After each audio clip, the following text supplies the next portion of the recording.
There she is. Ryan Stone, another It is just, oh my God. If you're a young man, you need to figure out what you're trying to do with your life, you need to subscribe to this goddamn channel. What the fuck? Megan Fox with a dick, or Hulk Hogan with a pussy. Mel time. It's Mel time. Why are you doing this to me? Why are you doing this to me? You see that Waffle House there? There's murderers in there.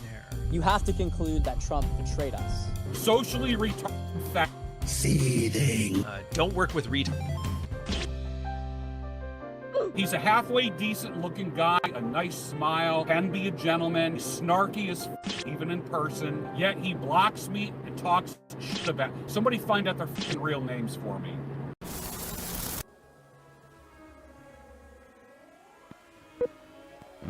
'79T 2458 Learning Corp Little Red Riding Hood, take one.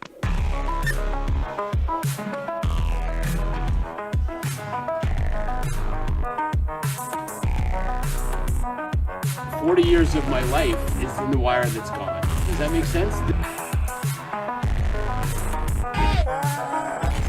where they say there are Indian people pooping on our beach.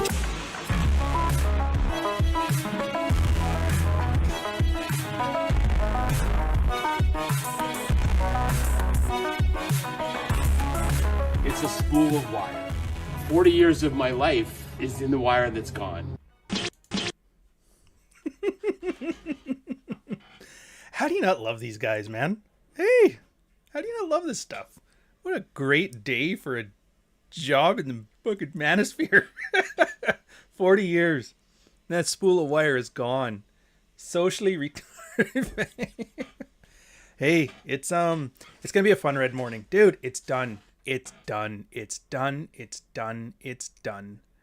What's done, do you ask? Oh, the newest book. What? There's another one? There's going to be many this year. We have, I mean, obviously you've seen The Dog Walker. If you guys haven't, it really is a good book. Like I said, it's a fun read. It's contemporary fiction. They call it slice of life. The idea is it's not some epic adventure or battle between good and evil or science fiction. Generally speaking, it's kind of set in like the 2010s-ish, but it's meant to be more of a character study. A little bit of a satire of the modern world. It's got a little bit of romance in there, but it's showing that like girls can't take all of that. Guys can actually have fun reading literotica too. Granted, the literotica is mostly about a stripper smudging a glass coffee table with like tit fingerprints, so it does what it does. Anyways, I didn't realize this, but so that book came out Valentine's Day. It's the gift for the guy that wants more. Yeah, slice of life anime. I actually wouldn't be surprised. It would be probably similar to slice of life anime, but only because anime is not a genre, it's an art style. So the slice of life stuff, still slice of life stuff. It's got a little bit of like extraordinary stuff, and I always laugh because like the stuff in there that's ridiculous is usually the stuff that was taken from things that I remember in my life, a premise of things that actually happened. Like case in point, in chapter 2, there is a part where the guy is at a party and somebody gets hit across the head with a chainsaw bar, cracks his skull open, needs to be driven to the hospital. That was actually inspired by a real event that happened in my life. That was my grad party. The two 16-year-olds finger blasting each other on the lawn. Again, real life scenario. My childhood parties were, and by childhood I mean like I was 17, but they were pretty inspirational. I'm like, dude, this is so fantastical. We've got to make it a story. But put that aside. If you haven't read it yet, by the way, do it. It's like, dude, $10 for a Kindle, 20 for a paperback, 30 for a hardcover if you want. It's like audiobooks coming out soon too. It's a fun read. And here's the thing. Delicious Tacos, great author. I enjoy his stuff immensely. And now for some good news. Like the last book of fiction that I read was fucking Fight Club in like 2000 or something like that. It was like I was barely in the military and I tried, but for the next like 20 years nothing was any good. Nothing. And then I read Delicious Tacos and I was like, dude, this is actually fiction I enjoy.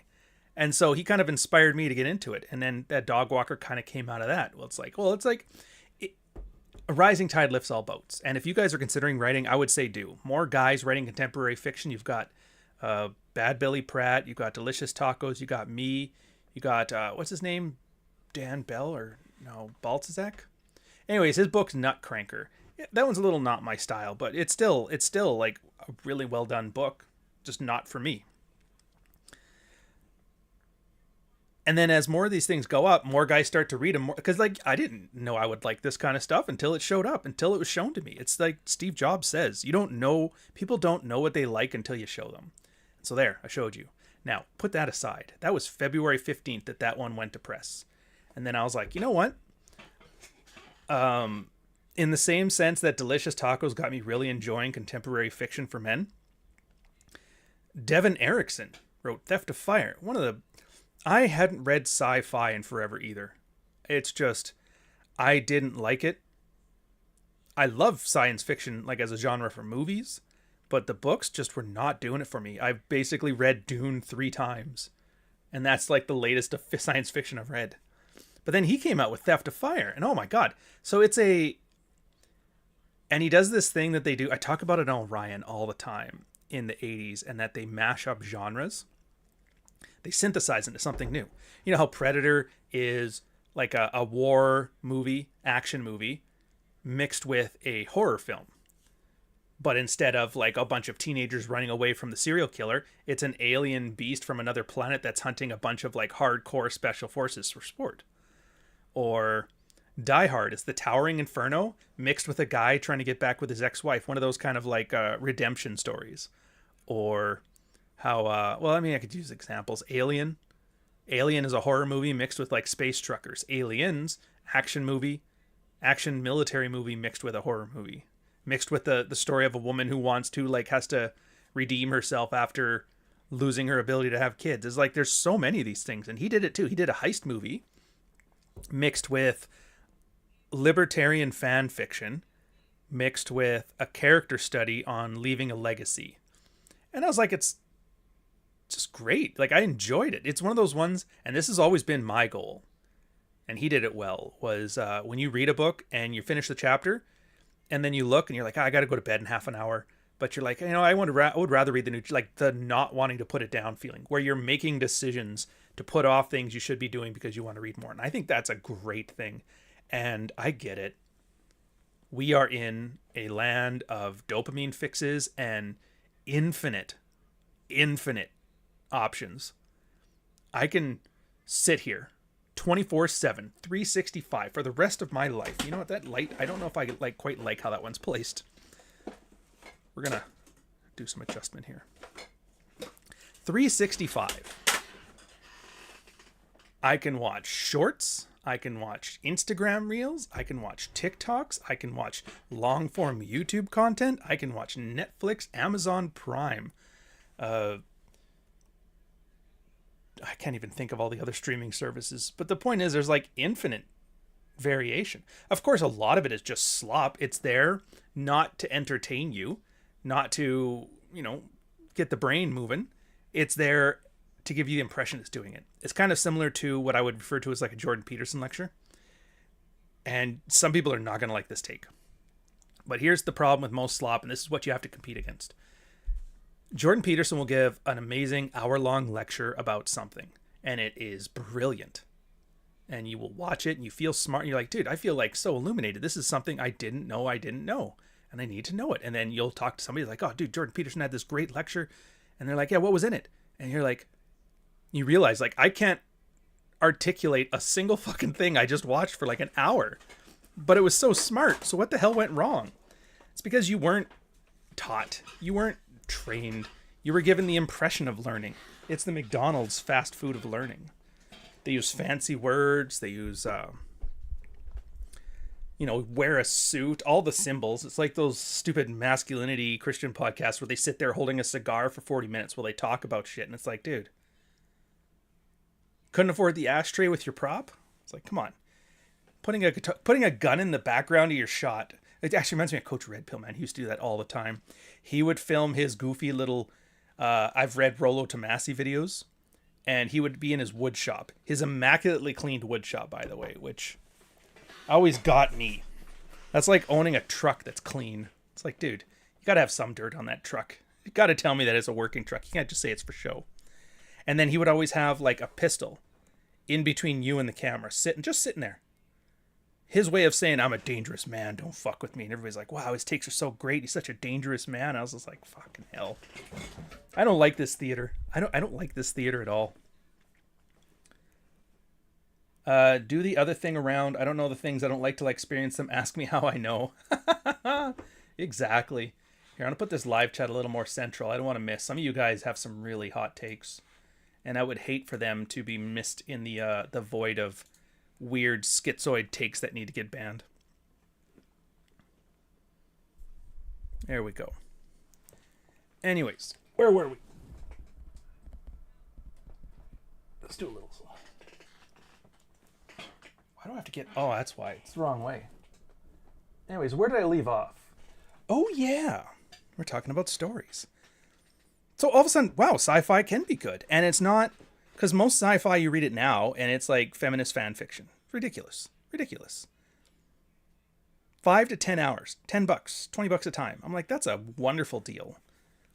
Video games are crap right now. Do you know that? And I actually figured out why. There's actually a science to it. It's called ludology. It's the study of games. It's a science. There's a scientific rigor around games. Yes. And it turns out the reason why you don't like a lot of new stuff, I mean, because one, it's done poorly. Yeah, when you watch feminist fan fiction on movies, it's ridiculous, but that's because the plots are crap, the scripts are crap, it's filmed like crap, the special effects are overdone. Everything's just wrong and unprofessional. You can tell me you don't like watching a strong, independent woman beating up 200-pound Russian men, but then you'll go and watch Long Kiss Goodnight, and you're like, this is the greatest movie of a generation. Yeah. A single mom with amnesia all of a sudden becomes a master assassin and starts killing Russians. But it was cool. You know why? Because it was done well. Games, similar thing. Now that the arcade is dead, we have missed that incentive structure that used to be great. It was like a difficulty curve. There's a scientific term for it. I don't really care. But the point of it is, in arcades, there is a business case to be made. You need to make a game difficult enough that it eats your quarters. Like for quarter token, whatever, I'm just saying quarter. You put a quarter in, and they want to minimize the amount of time that you spend on that quarter playing the game. The less you spend, the better. Ideally, they'd love it if you could just punch them in one after another, but nobody's going to do that. Now, the problem is then, if you make it so difficult, you get past a certain point and people just quit because they're like, whatever, what's the point? It's just punishing me.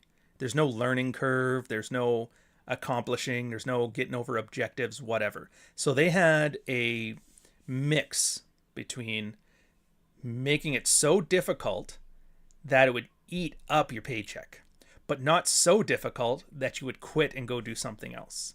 And they would like rigorously study how to get right in that butter zone. And that's why you kind of notice when everybody's like, games aren't better, you're just older. It's like, no, they really did. They lost that incentive structure. And now the incentive structure is to waste as much of your fucking time as possible.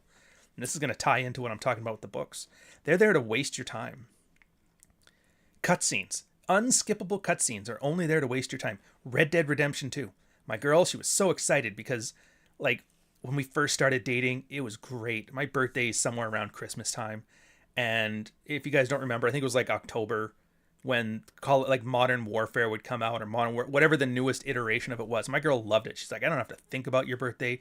I just got to go get the new Call of Duty game and I'm good. And then just sit there and watch you play it for 20 hours. I was like, yeah, it's good times. And then one year it just wasn't there. Red Dead Redemption then came in and she's like, oh, perfect. Cowboys. A cowboy Call of Duty. That's even better. And then Red Dead 2 came out and she got that for me and she was so excited and it didn't hit right. And I realized it right from the start. If you ever played it, like you play the story mode, and I timed this, the first 43 minutes was a cutscene. And the only interaction you have with it is it says press A to speed up the cutscene. And it doesn't skip the cutscene.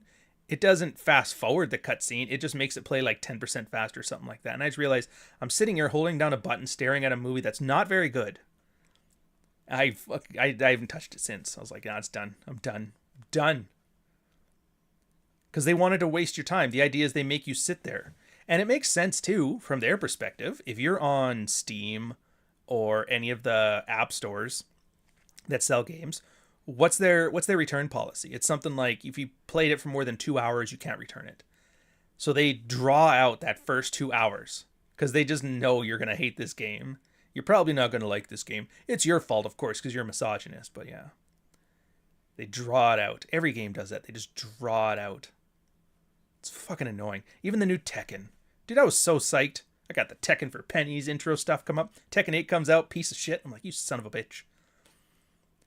Somebody actually did a point to notice that the way they did combos now, there's like 20-second combos, 60-second matches, 20-second combos.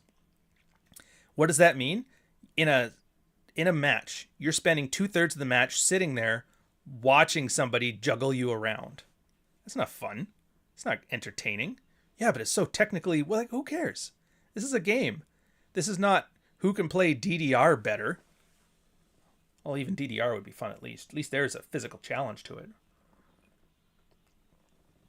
Yeah, the old school Gothic and Gothic 2 had no unskippable cutscenes and truly a small open world which you can skip to. Yeah. Tekken stinks, play Injustice instead. It's not about finding alternatives. It's the fact that the entire entertainment industry is just bad. The incentives are wrong. The outputs are wrong. A lot of the people in the positions to make decisions and to implement things are wrong. The entire thing is wrong. I don't know why we have not hit an ET 1982 Atari crash right now. We are so due for it. But debt and money are cheap as hell right now. And people are going to keep throwing money into that pit because there's nothing else to invest in. Just that hope that if you market enough and ride that IP hard enough, you're going to get Grand Theft Auto 3, $1 billion off a $100 million game, and everybody's chasing that lottery. It's no, like, how can you blame Zoomers for just gambling with Bitcoin and memes coins and shit like that? Because that's exactly what the investor class is doing in the big boy world.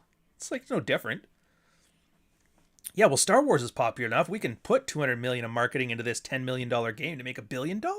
And then it loses money. They're like, oh, well, as long as one of them wins. And so yeah, they'll make 99 crappy games on the off chance that one of them makes it. And one of them will make it. And then it pays everything back. And you're like, it's just a slop generation. And of course you can't take risks with that. Oh, it's an investment. You don't want risk.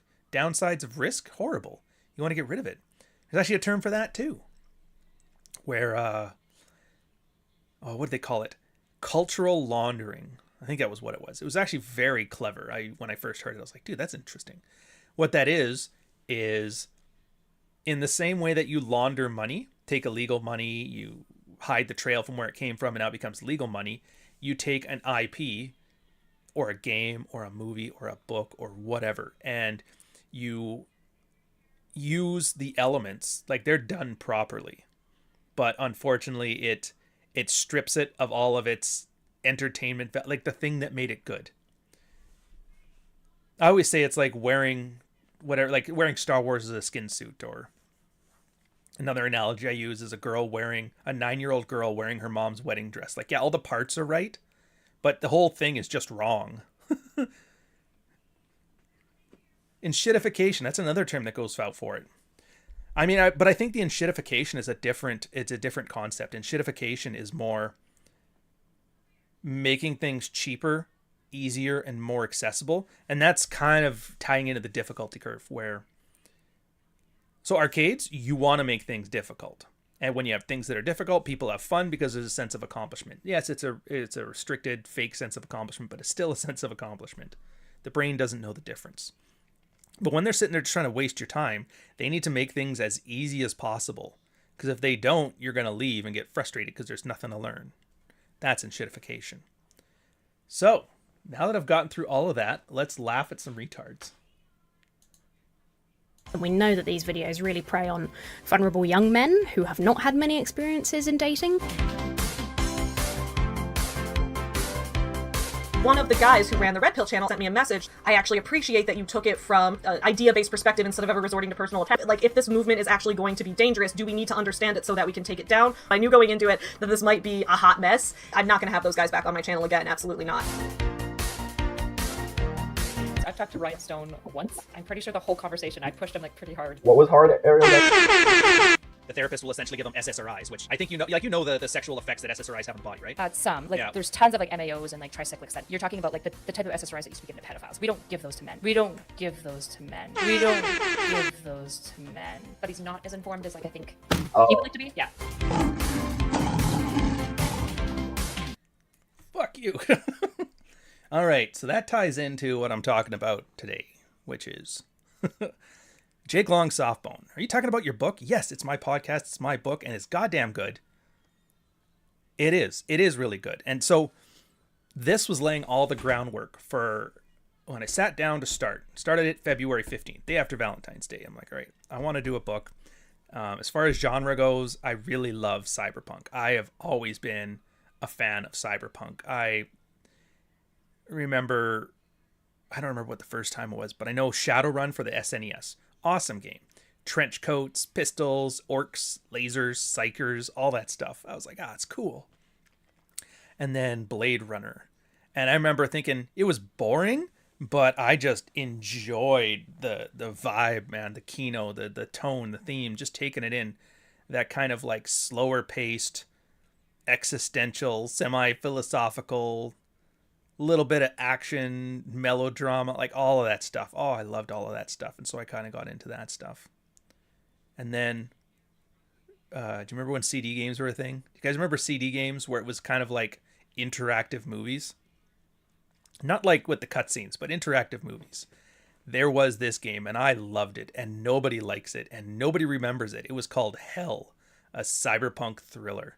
And I was like, dude, this game is awesome. It was blisteringly difficult, by the way. Kind of like Myst. It's kind of in that same genre. But the idea was you and your girlfriend were cops in Washington, D.C. And hell had come to Earth. But it was also cyberpunk. So it was like religious cyberpunk mystery crime solving. And it had an all-star cast. It had Grace Jones. Remember the Zulu bitch from Conan the Barbarian? Had Grace Jones, had Stephanie Seymour, which, what is she from? Was she Quinn Medicine Woman or something? Hold on a second here.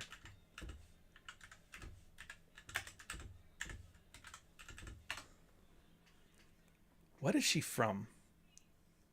I know she's from a lot of stuff, but I always get her mixed up with some of the other chicks of the day, like Cindy Crawford and that. Oh, that's funny. They got, if you pull up her IMDb, it's got Hell, a cyberpunk thriller as what she is known for. Law and Order, Criminal Intent, Guns N' Roses videos. Really? Was that where I knew her from? Was from like from November Rain from Guns N' Roses. Holy Jesus. Fuck, I didn't realize she wasn't that famous. All right, fair enough. And then Dennis Hopper. Dennis Hopper, I think, was playing like a demon or something. It was cool as shit. Jeffrey Holder. You may remember him from Aliens 3. Yeah, Syndicate. There's tons of them. Anyway, so you kind of like take it all in. I haven't actually done Cyberpunk 2077. I refuse to because I just know they're going to ruin my impression of Cyberpunk. But the part I loved about it was science fiction always is about the stories of today wrapped up in the gift wrapping of tomorrow. Because it's hard to talk about stuff today. You can't write about a lot of stuff. You know, cancel culture is coming for you here. They always had some level of social stigma against talking about certain things. And so science fiction was a way of projecting that into the future. It gave you that level of separation that you were able to talk about taboo subjects. You were able to discuss them. You were able to think about them. You were able to read them. And it bypassed people's moral, like you would put up a wall. Like if you were talking about troons 5 years ago, negatively, oh dude, people would just like shut right down. So you have to put it in the future. High tech, low life. And that's another one of the big themes. That's my favorite of the themes for Cyberpunk. High tech, low life. As technology gets better, our quality of life gets worse. Can you not tell me that is the most accurate assessment of like the Unabomber was right kind of stuff in there, right? I love that stuff. The idea of companies becoming their own nation states. Capitals become extremely concentrated to the point that companies have more power than nations. Tell me that's not accurate. You got the idea of technology is changing us in the same way that we are changing technology. What does it do now? What happens when you start getting implants? It's got like Ship of Theseus vibes to it, right? So there's like there's like more than this. I'm just kind of scratching the surface, and there's no official canon of it must have these things to be cyberpunk. And this ties into what I'm talking about here. And I love it.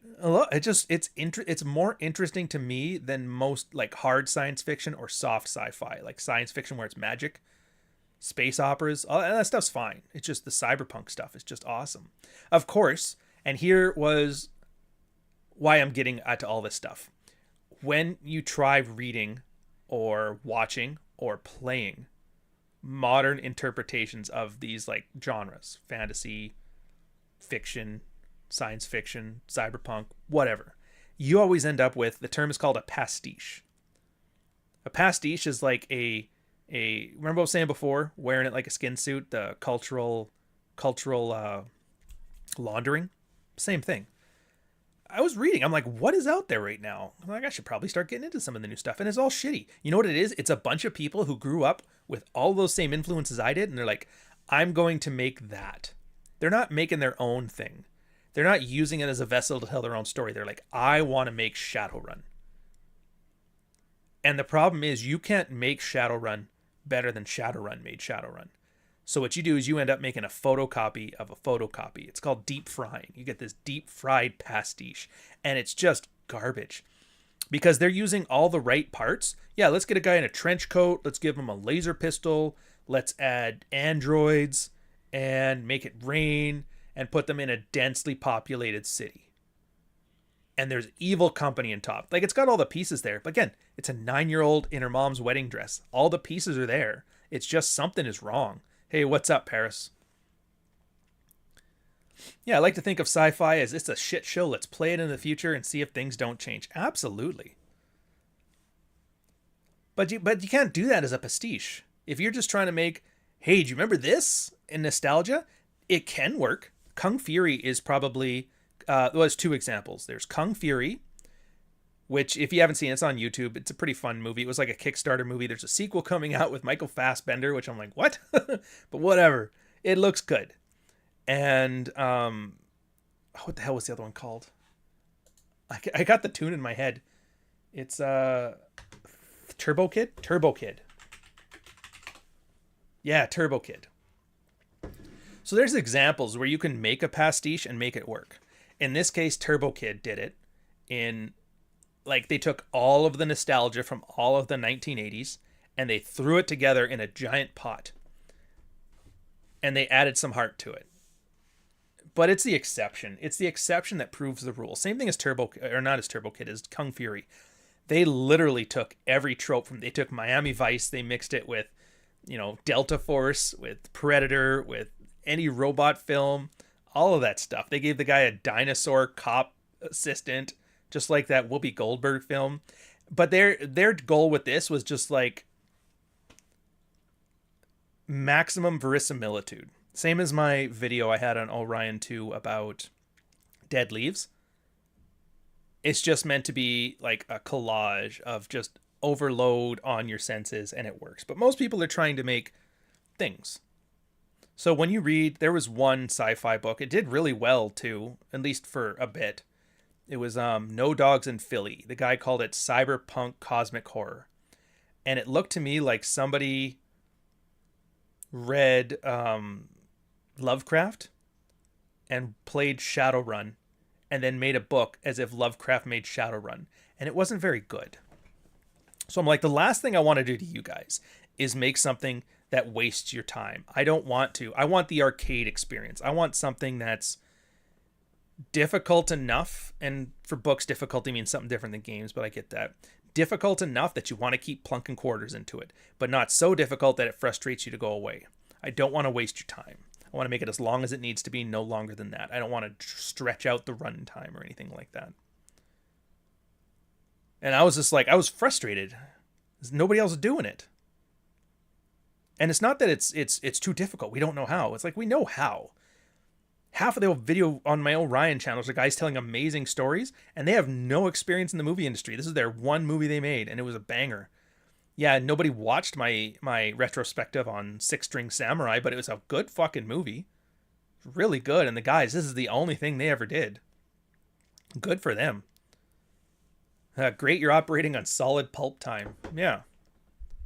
Yeah, Dead Leaves was great. Absolute chaos, but awesome. It was absolute chaos.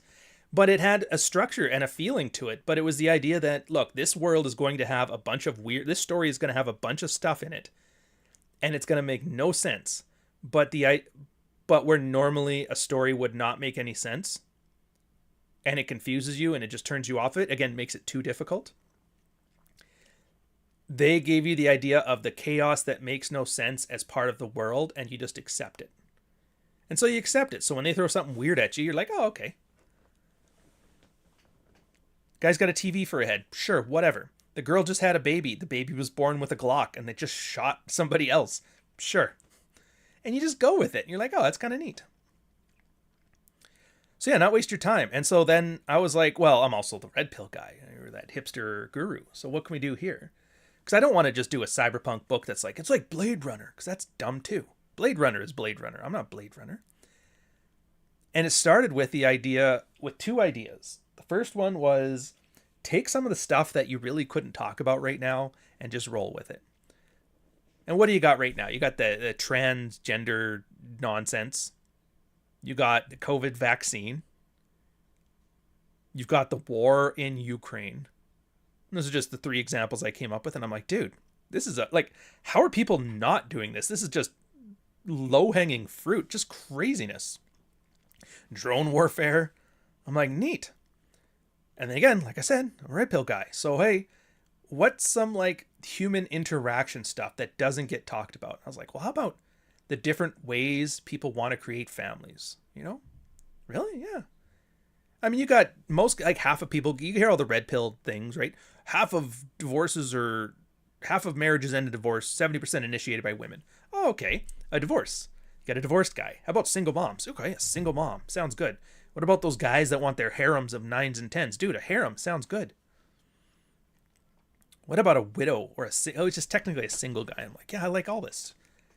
And so there, I remember I've talked about it before on other things where you have layers, right? So I'm like, bam, I've got the inkling of an idea. I've got 3 completely absurd modern things, and I've got 3 different facets of humanity. Let's put them together and make it into Cyberpunk. So I'm like, that sounds good. And that was kind of what the start was. It started writing it on February 15th. I'm actually surprised. So what is it now? It's I mean, technically it was finished a month ago, but so yeah, 3 months. And I was like, dude, if I can finish a book in 3 months and the editor and all the work and that stuff can get done in like a month, that's 4 months. If you really wanted to crack down and it does really well, 3 of them a year, why not make it like a series? That would be cool. So it's set up for like that. But then I was thinking, I was just talking before about cultural people dismiss AI as slop, but it will allow individuals to produce amazing stuff with good ideas. Yeah, it's really in how it's used, but we'll get to that later. Yeah, no cultural laundering. So what does that mean? If there's a trope that I know, does it have a reason? Because I've learned this much about whether you're making a video, whether you're making a non-fiction video, a non-fiction book, a fiction book, an essay on Substack, whatever. You're telling stories. You're always telling a story. Even when you're not telling a story, it is a story. And so tell it properly. And a story is a series of decisions you have to make to impart information to another person. It can be hidden information. It can be overt. There's all those little decisions you have to make. So it's like, first off, okay, so what kind of story do you want to tell? And I always default to Kurt Vonnegut. Remember his thing where it's like, there's only 6 stories. He had it on, he was giving a lecture to something like that. 6 stories, that's all there is. And he called one like Cinderella, but it was the idea of the length of the story and then positive or negative outcomes for the heroes. And you had like Cinderella was low, then high, then low, then high. Some of the Russian stuff is just normal, then low, then back to normal. And there was just like 6 general curves. So I'm like, oh, that's cool. What did I end up going with? I ended up going with the Cinderella one because I liked it. You do whatever. Dog Walker was more of, I can't remember what he named it, but it was like slice of life, where it was kind of more flat with an arc at the end, which was pretty neat. Free Gender, $5 Super Chat. Have you read the second book to Wisdom of Psychopaths, The Good Psychopath Guide to Success? I have not. To be fair, I've found out that like David Clare has a sequel to Practical Female Psychology too. And Glover has his sequel to No More Mr. Nice Guy. I have not read any of the sequels. I'm actually a little worried about it. I don't want to get Red Dead Redemption 2. That's my concern. Anyways, since you were such a prick, with the $5 super chat, you had this coming. We know that these videos really prey on vulnerable young men who have not had many experiences in dating. That's not the right one. It's this one. So the memes, they're very good. This is really, they've taken it. True Alpha named Ryan Stone. It says, ask Murphy about the article he wrote, cuckolding his wife. Clear up the cuck article. Clear up the cuck article. Why are you doing this to me? Why are you doing this to me? Why are you doing this to me? If I wasn't prepared to literally impoverish his entire bloodline, I am now concerned for my career. And I still recommend Clear up the cuck article. You know what? Fuck you for bringing this up. Yeah. Fuck you. Heartfelt.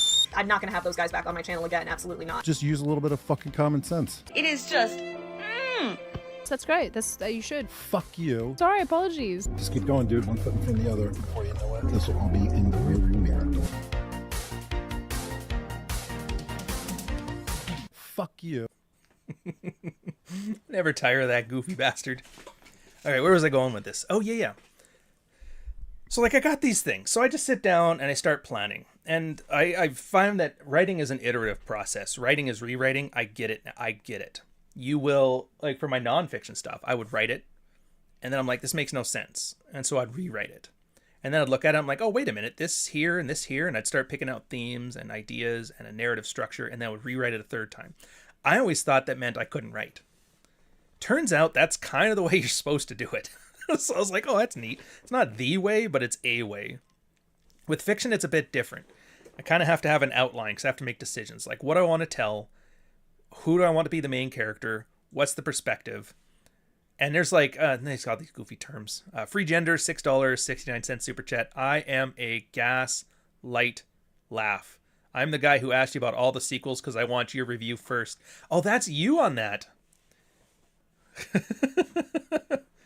Yeah, that's fair. Oh, you're gaslighting me. I get it. Okay. Yeah, I don't know. Like I said, I'm kind of worried about them because I kind of know they'll be more of like cash grab. Like, if you're a fan of this, you'll love this.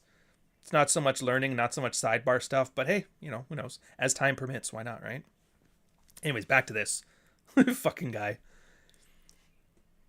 So you kind of start with an outline. So the different perspectives you can tell a story in, and it's not an exhaustive list. There's first person, omnipotent, non-omnipotent. What's the third one? Unreliable narrator, second person, and third person. The first person is like I and me. Dogwalker was first person.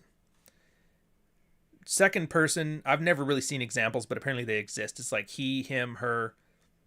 It's almost like you're talking about somebody else in the room. And then third person is like they were doing this. So you're talking as if you're a narrator talking about other things. And then there's an omnipotent narrator and a non-omnipotent narrator and an unreliable narrator. 3 different types, I think. You know what? I'm just going to caveat this whole thing here is that take what I say with a grain of salt because there's most likely somebody smarter than me who's like, actually, you forgot about this. Like, fair. Omnipotent means the narrator knows everything that's going on. And so they can understand the feelings of the person, they understand the motivations, and they can explain it.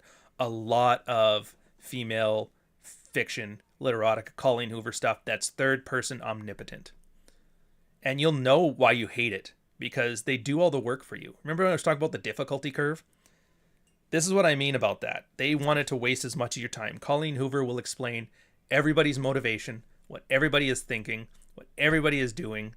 She knows everything, and she will tell you it all, so you don't have to figure it out for yourself. It's technically lazy writing, but it sells like hotcakes, so who am I to say otherwise?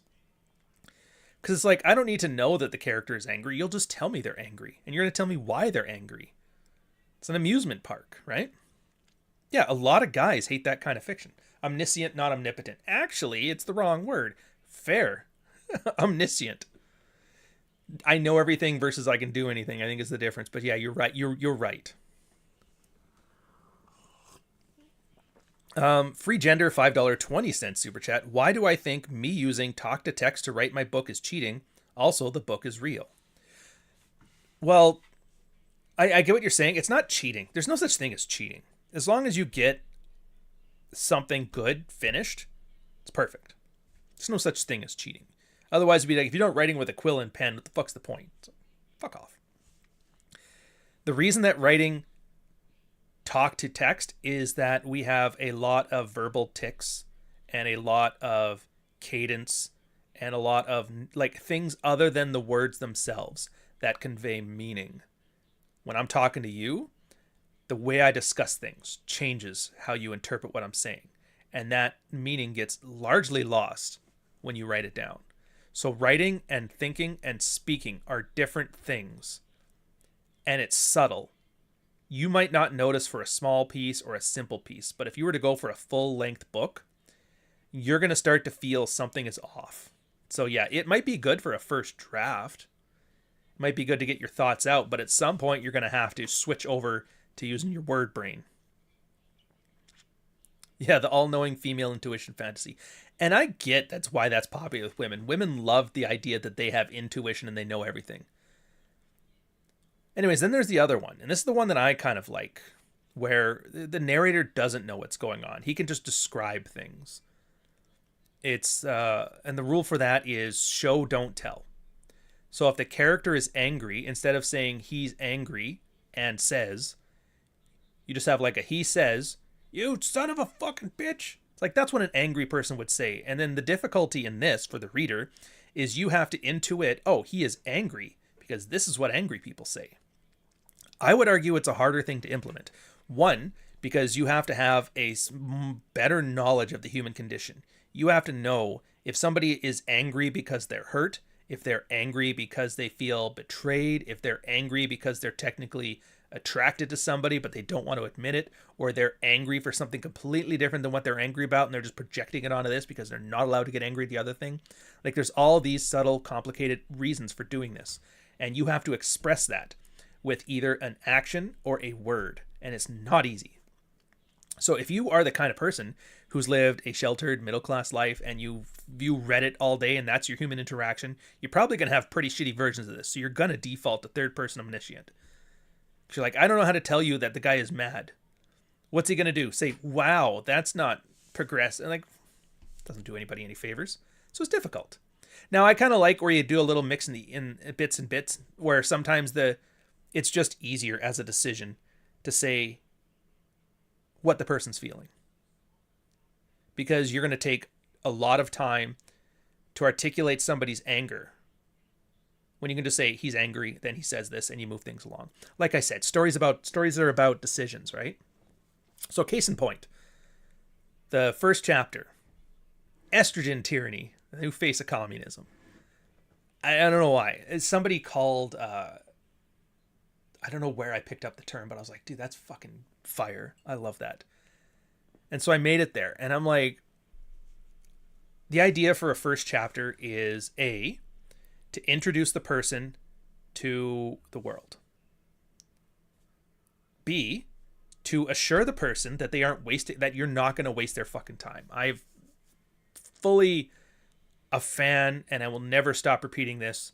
The first sentence, the first paragraph, the first page, the first chapter. You have not sold your book yet until you get the person to buy in on actually reading the goddamn thing.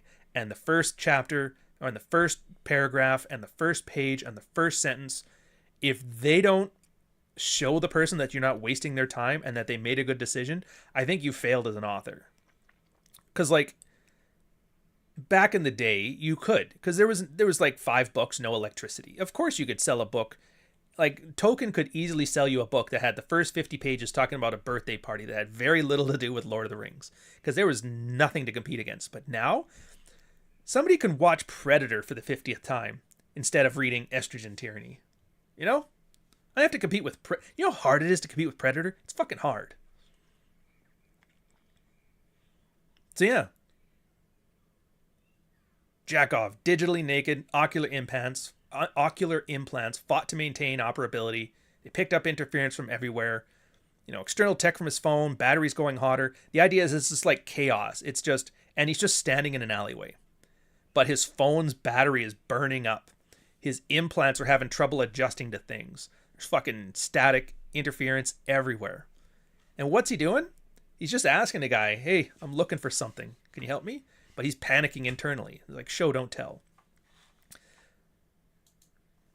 So you make the character of, and that was kind of the character I want to do. Start the guy as like a, when you think of like a beta male, I was like, I'm starting with that.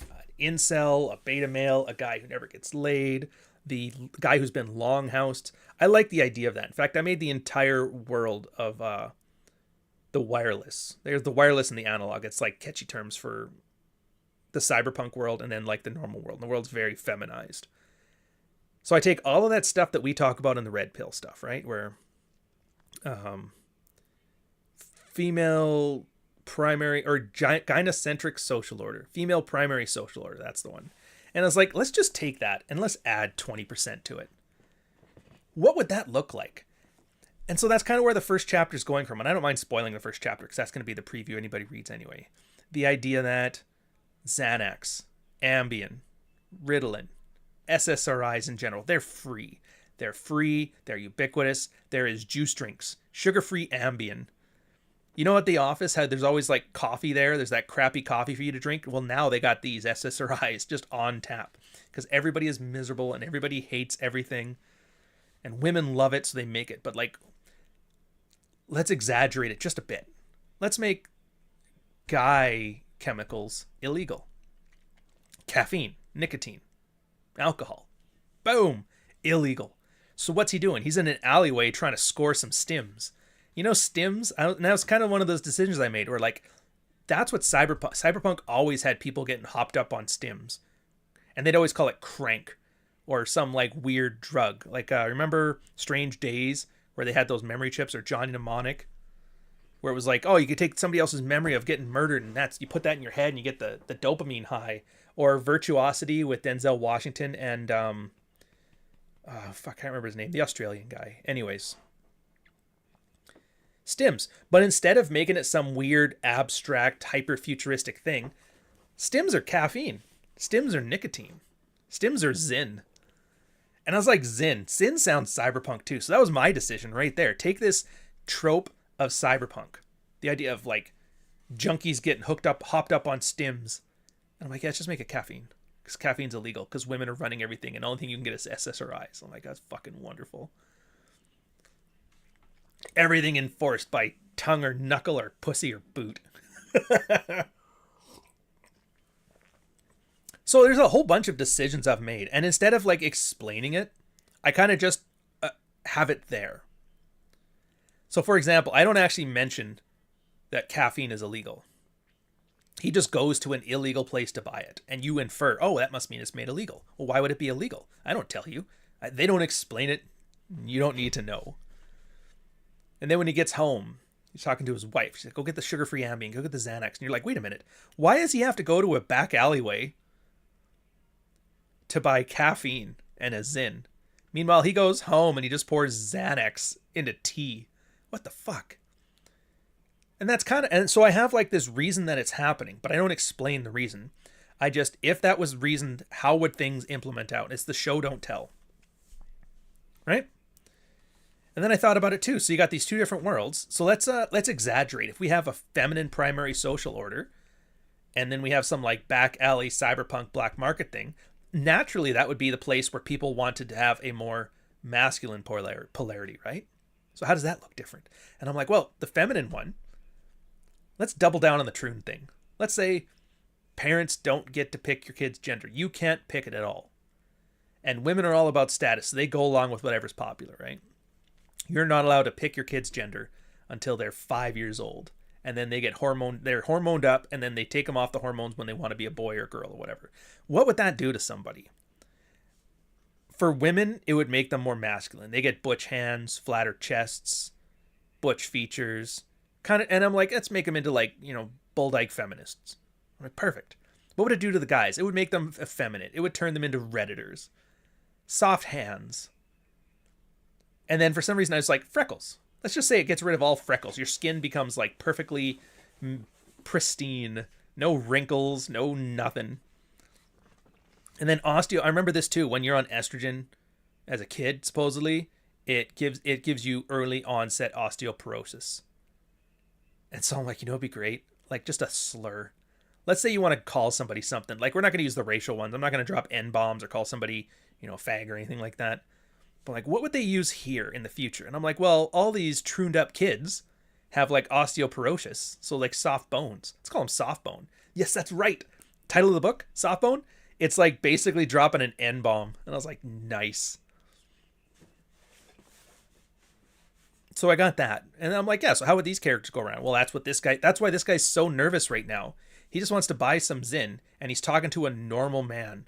But he looks at the man like he's a giant, like he's a insurmountable monster.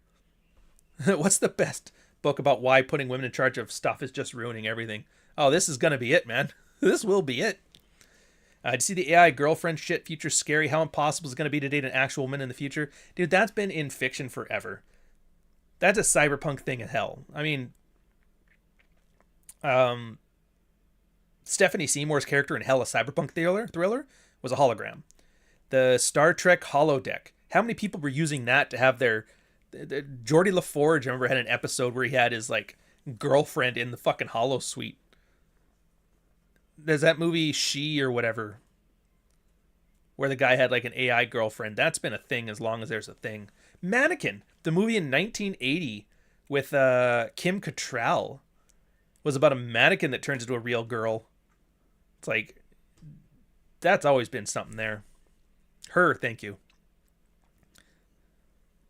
Where's it going with this? Oh yeah, so there's that. And so I wanted some like cool cyberpunk shit too, right? So, but I want it high tech, low life. So what's the low life part of it? Well, let's say the people that don't buy into all this stuff, what do? They just born and do their thing. The guys will have stronger bones, more masculine features, and the women, bigger breast, daintier hands. They tend to be more feminine. The idea of like regular people built normally are some kind of like underclass. The Morlocks. I think, yeah, Morlocks or Eloy. No, Morlocks. The Morlocks of this world. And then I'm like, well, how would you keep them separate? And of course, this is me, again, just thinking like, that's a problem to solve. Remember I said everything's about decisions? How would I solve that problem? Well, I'll make a Faraday cage.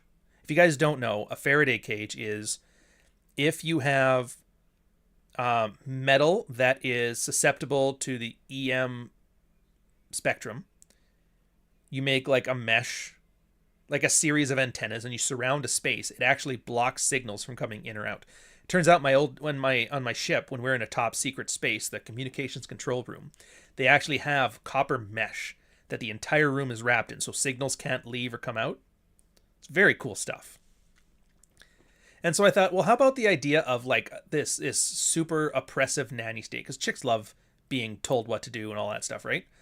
And it requires a lot of infrastructure to implement. And so from that infrastructure, they had Faraday cages, like a couple blocks wide in the middle of a city, because they need all of the antennas and the pipes and whatever. And so in this area here, there is no signals. There's no wireless signals that come in and none that come out. So it's like a lawless state. And then I'm like, well, it's just like how New Kowloon kind of worked, where that small Chinese area, they made their own little thing and it kind of built it up. And that's where I kind of came with the idea of the wireless and the analog. That's the slurish terms for the city and then the small piece inside the city. New Kowloon and I think the city, I called it Lab 126 or something like that. But it's just the analog and the wireless for sure, because everybody's got catchy names. San Francisco. So bam, and now we got a place for selling illegal stuff. We got a place for the illegal people, and we got a safe outer world. Plus it kind of jives with that urban thing that the States has now, where you have like Baltimore, where you got an area like huge urban criminal element, or Chicago, and then you head north of the river, and it's just nice white suburban areas. I like the idea of these segmented city things, so I put that all together, and then I have them interact. And I put it in there. He just wants to buy a Zin and a coffee and get hopped up. Goes in there, runs into a whole bunch of people. His implants don't work, and so that's kind of. And then this is where I kind of layer onto it the idea of symbology. I'm really glossing over a lot, by the way. The idea of symbology is the objects in the story help you tell the themes of the story. The example I use here is tech is built by Amazon, which writing a book where Amazon's the big baddie, I don't know if that's a great idea, but we'll find out. The idea that he has eye implants, that he has his ears implanted, all kinds of weird implants, right? But everything is like fluorescent lighting in there. And so his eyes, they can't adjust fast enough, so everything is either pitch black or super bright. So he's not able to function in here. Meanwhile, there, with their normal eyes, you can just see them perfectly fine, right? Rolling 23rd selling dope to clucksters. What the hell? Fucking weird. Yeah, weird science. There's another one. That was actually a pretty good one. I liked it. They, them. Fucking hell. Oh, I get it. This guy's just trolling. You know what? I might have to add a thing here where they let you slow down. Yeah, I'll do that later. So I put all this stuff together, and I'm like, how about this? A great story. And then the guy, as I go through this, the guy starts to develop as I start solving problems. Like, how do I solve problems? How does he get from here to there? I'll have him like use Uber. But how can I take Uber and make it 20% more dystopian? Give him an Indian Uber driver. The guy was mocking, making fun of him, but because he's a minority, he has to give an automatic 20% tip. So I take all this like woke shit, and I was just like, let's add to it. And you know the worst part? The worst part of this is that in between me starting the book and finishing it, like 3 things that I thought, oh, this is so fucking exaggerated, it'll never, and they came true, and I was like, fuck. How more absurd do I have to make it until this shit doesn't actually happen? It's funny. You'll see it when you're reading the book. You're like, dude, we already have that. Like in Dog Walker, I say you'll laugh 3 times, guaranteed. And I remember the spots. And this one's like, there's 3 things in here that are dystopic, futuristic science fiction. And you're going to be like, dude, we have that now. What are you talking about? Faraday cage is a structure of material which is a conductor of electricity. A normal car is a Faraday cage. You didn't have physics? I did. I just explained it really shittily. Sue me.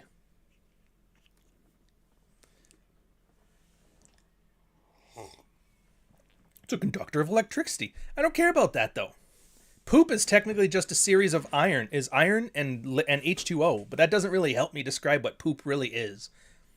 Poop is disgusting. That's my layer of abstraction to it. Jane Seymour, Live and Let Die. Oh, that's right, Jane Seymour. That was the famous one of the Seymours. Yeah, that would explain it. Yeah, Jane Seymour, fucking stunner. I mean, they both were stunners, but you know what I mean. Anyways, yeah, so like a series of decisions, and then I just kind of carry it through onto there.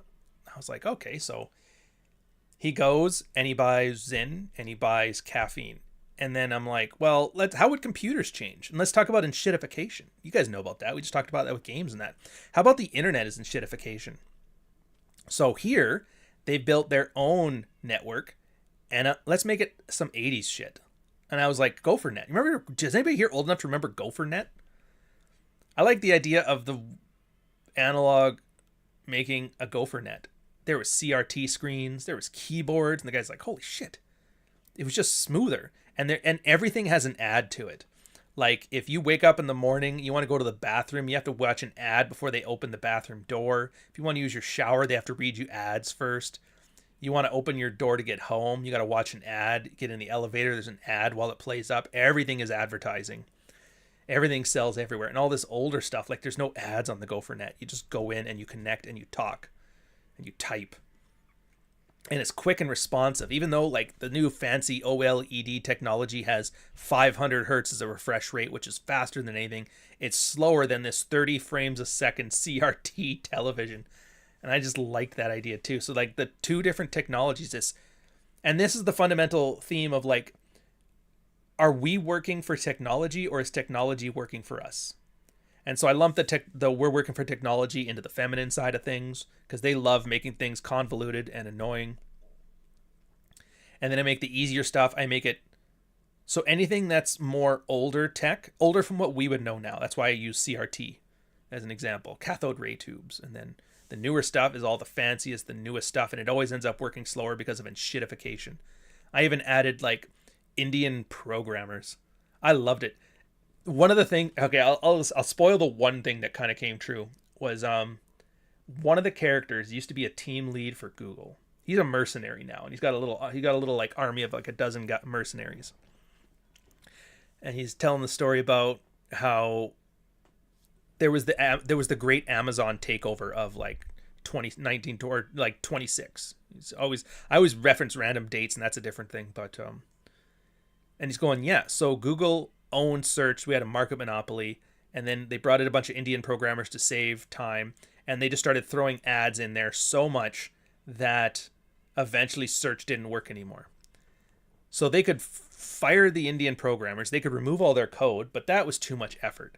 What was easier was just to hire a team to invent AI, and then the AI would scour the internet and deliver the ad-free experience of stuff.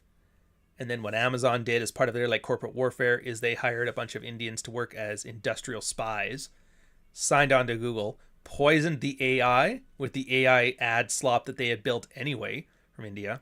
And then the idea is AI got poisoned by the ad slops. Now AI was just slop. Google's stocks take a dive. Amazon conducts a hostile takeover. All of a sudden, Amazon owns all tech. They're the country. The three main countries I have in here are like Amazon, the Ukraine, and China. I always like that. Amazon, Ukraine. Oh no, Samsung, Amazon, Ukraine, which was like a battle state, and then China. Those are the four countries.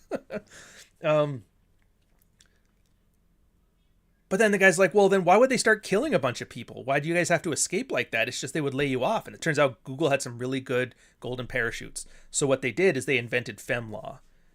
FemLaw is like anything you think of as feminist, but just make it legally enforceable by law. And so they would monitor everybody's cell phones. They would watch everybody on the street. They would put guards inside of arcades, like all kinds of feminist fan fiction theory stuff. And then eventually you put a guy in a room long enough, he's going to do something misogynist. And so then they would start just arresting and murdering people. So they didn't have to pay it and they could save a couple bucks. So these guys had to escape and they became mercenaries in the Ukraine. How funny is that? The reason that's funny is because by the time I finished it, Google search sucks. Google invented AI to scour through searching for you. And AI has now gotten to the point where it's using its training data is AI and it's making its own deep fried AI data, which is making AI worse. And I was like, God damn it. Oh, there is guards in the arcades. The chick gives her husband shit right at the start. I don't like you in that arcade with all that dopamine. Why don't they have a FemLaw officer? It's like, no, they got a FemLaw officer. She lied to her that he was going there when he's like going to hook up stims. People are trying to give him like hookers and he's like, no. Anyway, so I was having a blast with this, and this isn't the first iteration. I probably had 3 different iterations of what elements do I want to add to solve the problems of how to push the story forward. Like, I'm telling you a lot of background right now, but in the story, I don't do any of this. Most of the time in the story, it's like, as the story needs to progress, some details will come out, but just the amount of details that are needed to push the story forward. So a lot of this is you understanding there's a world outside of this. Of course I read Flowers for Algernon. So you've had too much DDR today. Yeah, exactly. Shit like that. But you never see an arcade in the thing. You just see like a 1/2 line. Dark Knight Dev, $5 super chat. When I worked for FedEx in 2015, we delivered for Amazon. Oh. FedEx overcharged negotiations, so Amazon bought their own trucks and the rest was history. Yeah, you see? And this is what I love about like Cyberpunk in general, or Cyberpunk specifically, and sci-fi in general. We have that. FedEx 2015. Delivered for Amazon, overcharged because they wanted to make money and siphon off Amazon's market share. Amazon's like, fuck it, we'll just build our own trucks, build our own fleet. They do all this kind of industrial and corporate sabotage all the time. So I'm like, just take that and let's add 20%. Let's invent a police force just to get these guys out of these contracts so we can save a couple bucks. And I'm like, how awesome was that? And if I did it well, which I think I did, but I'm biased, I wouldn't believe me if I was you, so you're going to have to believe your own. If I did it well, you should be able to see this stuff. And you're like, oh, dude, this reminds me of this thing that I'm having right now. A little more absurd. Ideally, every detail in here should have that. But that's not a story either. That's just a setting. What's the story? Well, the story is a guy going from Redditor to a man. His rite of passage. It's literally a rite of passage. A rite of passage. Cinderella for men. Like, what the fuck? That makes no sense, dude. But when you read it, it makes sense. It works. It's reasonable. He goes from being a bitch. And I don't even want to spoil the ways in which he is a bitch in the earlier thing. Like, yeah, he's downtrodden. He's beaten down by his wife. Absolutely. There's so many funny ways he gets beaten down by his wife. It's not even funny. It's not what you expect. He wants to be a dad. He wants to start a family. It's weaponized against him. He wants this girl to actually appreciate him and treat him like she desires him, and she weaponizes that against him, and it's like, oh my God. And his job doesn't respect him, and they get all this shit together. And he's not like the one. I always hated that trope too, where he's the one, he's the savior, the prophecy. Like, fuck the prophecy. I actively do a lot of times in this where there is like a classic type of movie trope that people would use to solve a problem. In like, how do I get the character to go from zero to hero? Well, let's make him the one, and let's make him come to terms with it. I'm like, fuck that. Make him just some guy. Yeah, maybe he's got a skill that's helpful in the moment, but yeah, not. So there's a lot of times where you would expect some kind of cliched pastiche. Remember when I was talking before? The cultural laundering? Any time where I felt that coming on in the work, I would, no. First principles. What is it I'm trying to do? How is it I want to get there? And it's not so much I want to subvert the trope, but how would I do this if this trope didn't exist? And so it ends up getting like interesting things that you wouldn't think. Now, if it ends up being, okay, so the trope actually kind of works, I need to be there for a reason, not just because, oh, it's the cool thing. So yeah. And then again, make it interesting the entire time. Never explain. I'm explaining it all to you now because I'm just talking. It's just you and me and the camera and that ring light. But in the book, no. Show, don't tell. When he's nervous, don't say he's nervous. Say his fucking eyes twitching. Oh, yeah. For some reason, I have like a hyperfixation with eyes in this one too. I didn't even think about it.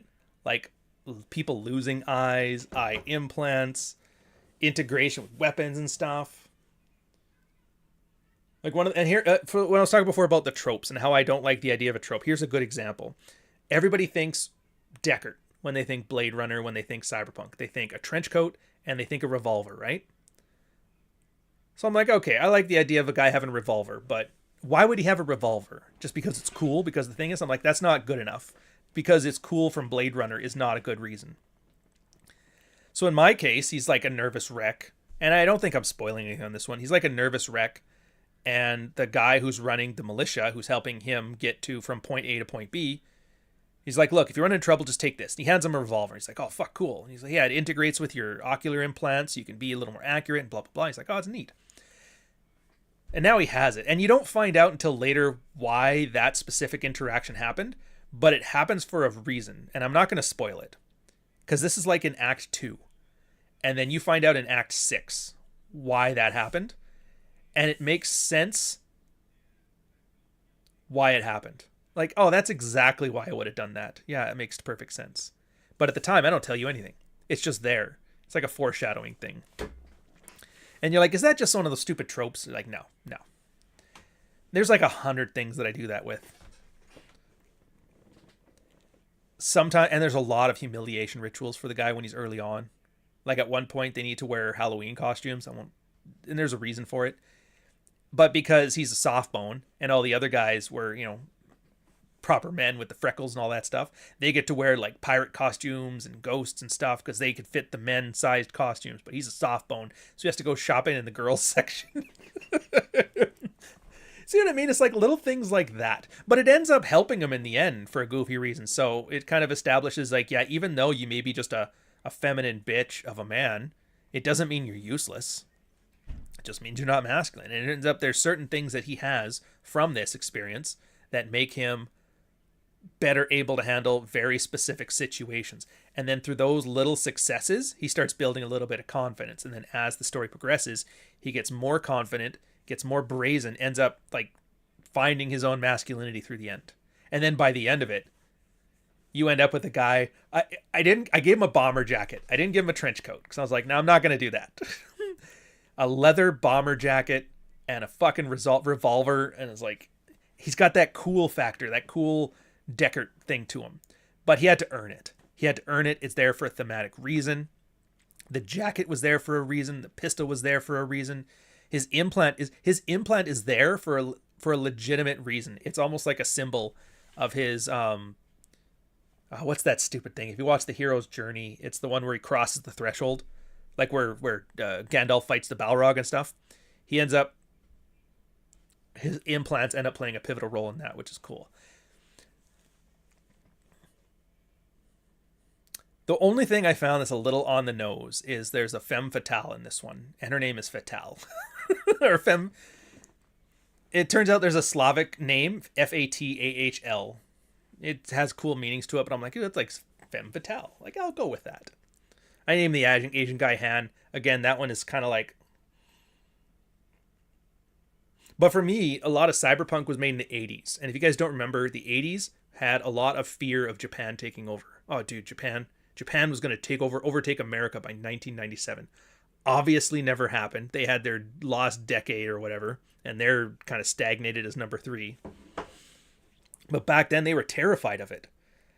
And so everything in Cyberpunk always had Japanese shit. There was always samurai and crap like that. And I was kind of like, I don't want to just do that. Because right now China's going to take over everything. So I make it China. The CCP. Of course, I also make it shitty Temu Chinese knockoff shit. So it's both the existential threat to the West, and it's also the incompetent thing. Kind of like we should have displayed Japan as. But there is a Japanese character, and there's a reason for him to be there, and there's something that you would not expect. Like, there is no Neo Tokyo. But that was me thinking, like, remember Akira? Oh, Tokyo got bombed again. I'm like, let's just take this and add 20% to it. In this case, I make it so there's like a genocide. Japanese people are wiped off the face of the earth. There's like handfuls of them everywhere. And I'm like, neat. And so there's like a story reason that happens, and it's a prime motivator for one of the characters. The Japanese are all wiped out. They're genocided. So what do we do? And that drives his character. He's the harem character. He's the one that wants the harem of women.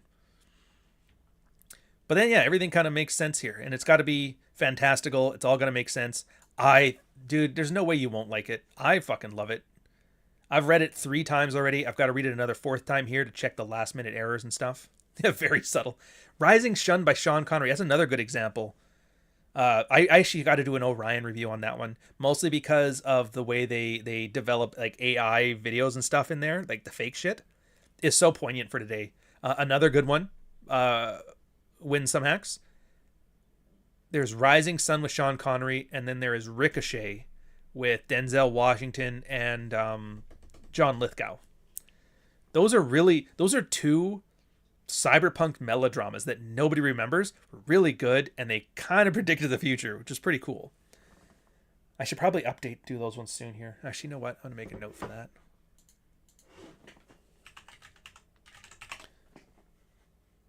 Oh, there's a wrestler named Ricochet. 1991. Jesus Christ. All right, so Ricochet and Rising Sun. I got a bit into Slavic mythology lately. It's so strange. It's refreshing.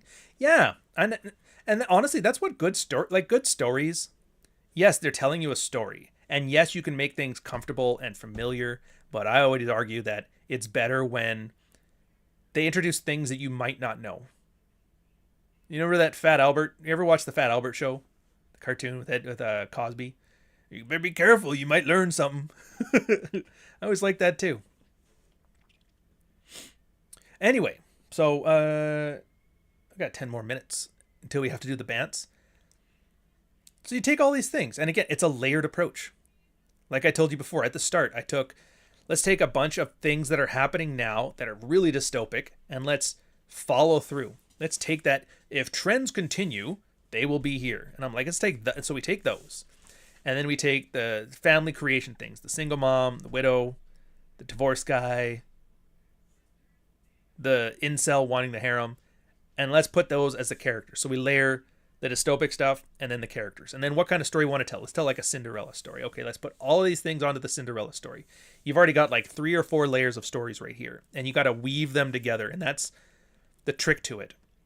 And the best thing about it when you're telling a story is that you can take as much time as you need. You can write it out, and I did. There's probably, like, I always laugh when Nick was editing this. When I got through the first draft, he's like, dude, you went from Starship Troopers the book to Starship Troopers the movie here. And I was like, oh, I was like, fuck. So I scrapped all that. That was probably like 30,000 words just gone, which is fine. Got to explore something, had to answer some. So like, how do I answer this question? And it was the idea of like, how do I get him to go from A to B? How do I get him to transform from A to B? How do I get this concept to go from A to B? And so I tried different ones. And then I realized, okay, so for a lot of things, a book doesn't do it. Like a book can't be a movie. So I can't just describe a scene the way you would describe a movie, because it's just like, hey, do you want a piece of shit version of a movie? Here you go. So like, how would a book handle this? And I was like, so yeah, you're kind of constrained by the medium, which is great, because then it gave me a lot of key ideas once I stopped trying to write a movie in my head and started writing a book on the page. So yeah, action set pieces don't really work in books like they do with movies. So like, all right, just don't do an action set piece. So how can I solve this problem? And the funniest and the ironic part is I got inspired by a movie. Do you remember Big Trouble in Little China? Oh, I love that movie. But one of the things I loved about it, and I think it was probably a cost-saving measure, but right during the big action set piece fight near the end, everybody's getting ready to fight. Jack Burton shoots his gun up in the sky, and then a bunch of rocks fall from it and hit him in the head and knock him out. And he wakes up as the fight's over. And I'm like, oh, that's kind of a neat idea. And so I took that idea. Yeah, so I took that idea. Oh yeah, Big Trouble is brilliant. And I'm like, yeah, so how about this? How about if there needs to be a big action scene where there's a lot of flashing around, but it doesn't do anything for the story? If you don't need it, just get rid of it. And that's probably one of the best things I ever learned about writing stories, is if somebody can skip a piece and not miss anything important, then just get rid of it. It's not needed. Well, then you don't have a full book. Well, maybe that's your problem.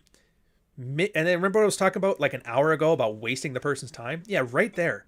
If there is a bunch of stuff that I had to add in to make the book the size of a book, didn't add anything to the plot, didn't do anything but fluff myself about how great my world building is. Like that whole thing I've explained about how I decided to make a cyberpunk world.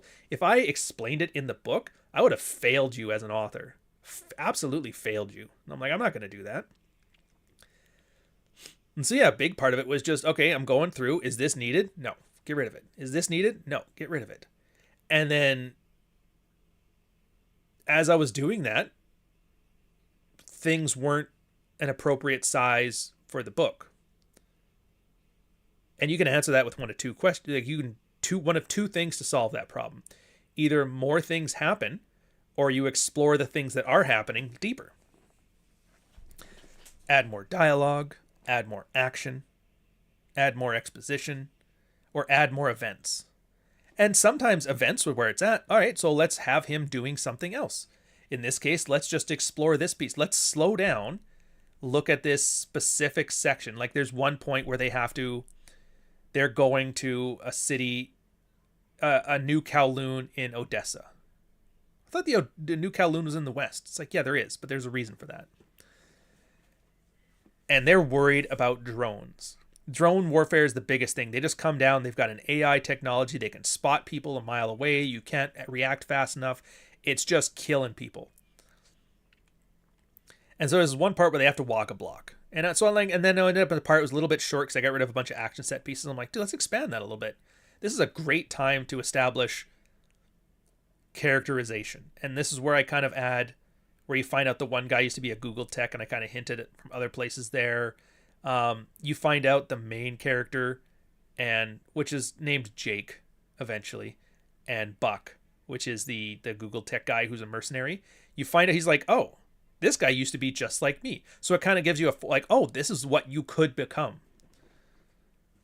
And it turns out just by getting rid of stuff that was wasting the reader's time, it gave me a great opportunity then to expand on this stuff. So now the characters are more fleshed out.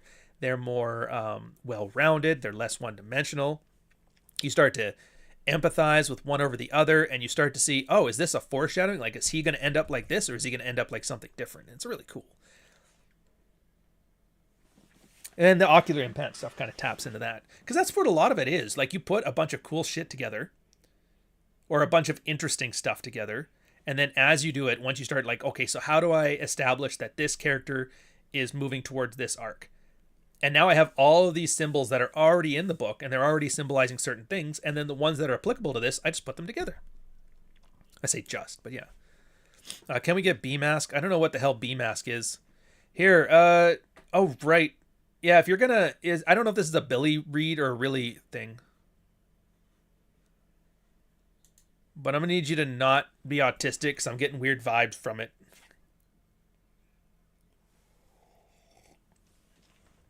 Yeah, Blade Runner was just some guy. I mean, he was. He was a good Blade Runner. But he was just some guy. He was just a cop who was good at his job. Yeah, well, do me a favor. Just throw an @ If you're going to do film review guide, just add an @ and then whatever, like that. It makes it a lot easier. Thank you. And then how do I want to end it? That's the other thing. So there's the writing advice that I got early on, and I don't know how much I want to say it's like golden or not, where they tell you start with the end and then work backwards from there. Start with the end, then put in the beginning, and then the fill in between is everything else. The reason they tell you to do that, and this is for any story you're telling with anything, the reason they tell you to start at the end is because what a lot of people will do is they end up, fuck, I have an ending. Like, I know where I want this to end, but I'm just writing a story, and then you either stop at an arbitrary spot, in which case it doesn't have a conclusion, doesn't have an epilogue, it's missing something, right? Or they kind of do one of those Deus Ex Machina, where God comes down, fixes everything, gives you the ending you want. And those are very unrewarding and unfulfilling. So when you start at the ending you want, and you work backwards, you can always, it's always like a reasonable arc to get to the end from when you work backwards. Exactly. So you don't want to write yourself into a corner. I enjoy that, but I also find it's limiting because there was a lot of things I wanted to do in this one, but then as the story progressed, they kind of went by the wayside. Like, I was really wanting to focus on like the true dystopia stuff. But then as the story progressed, it was really just like more of a minor character in this thing, not so much a main one. And so if I had ended it off with some kind of like true ending, it wouldn't have worked. So I find it's good to kind of have like, yes, it's good to start with an ending, but I would argue keep it vague. Vague enough that you can fiddle with it.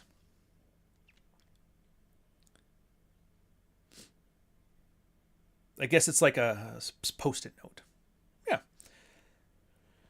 But yeah, the big ones. And that's it. And if you guys do nothing else, dude, I'm eventually, so my plan is now that this book is done, I have 3 more audiobooks to do. I have to do Prax 4 and the audiobook, Dog Walker's audiobook, and Softbone's audiobook. So it's going to be a very busy couple months. And once that stuff's done, on my to-do list now is I'm finding a lot of authors are really just like insecure about it, which I don't get. I'm not saying I'm Hemingway at all. I am saying I'm like competent enough at it. I can get the job done. And a lot of people, they may know how to tell stories, but they don't know how to make books. And so I'm probably going to be doing a course coming in the next year of everything surrounding a book other than writing a book. Because everybody has how to write a book. I'm like, I don't care about that. I never read any of those, by the way. I don't think those courses are useful at all.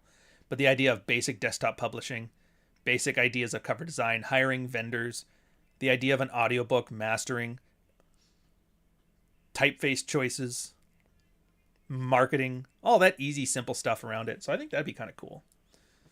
Yeah, I believe that was Pixar's old policy. Plan the ending first, story is king. I can see that. I can see that.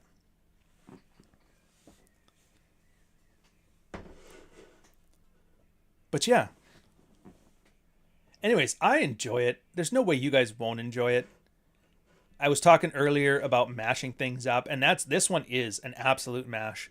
Like, it's got a heist, like, you know, the heist story, mixed in with cyberpunk stories, mixed in with like red pilled stories.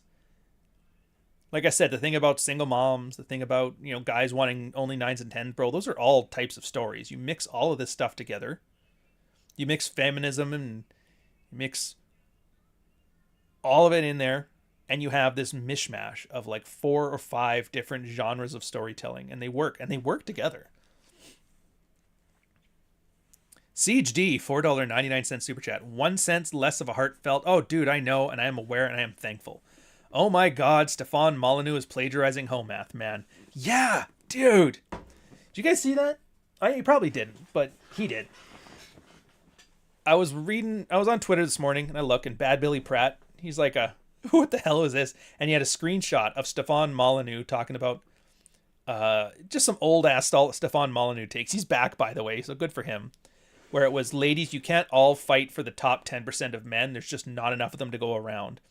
And then Homath quote tweeted it going, this guy's stealing my material.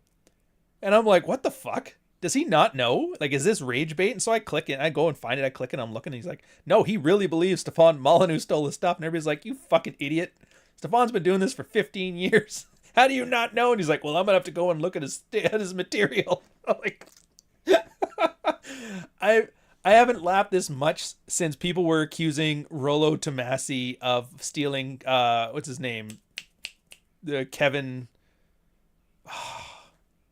the black dude that died. No, it sounded like a preacher. God damn it, why am I not remembering his name? Kevin Samuels. Yeah, when everybody's like, you're stealing shit from Kevin Samuels. Rollo's like, what the fuck?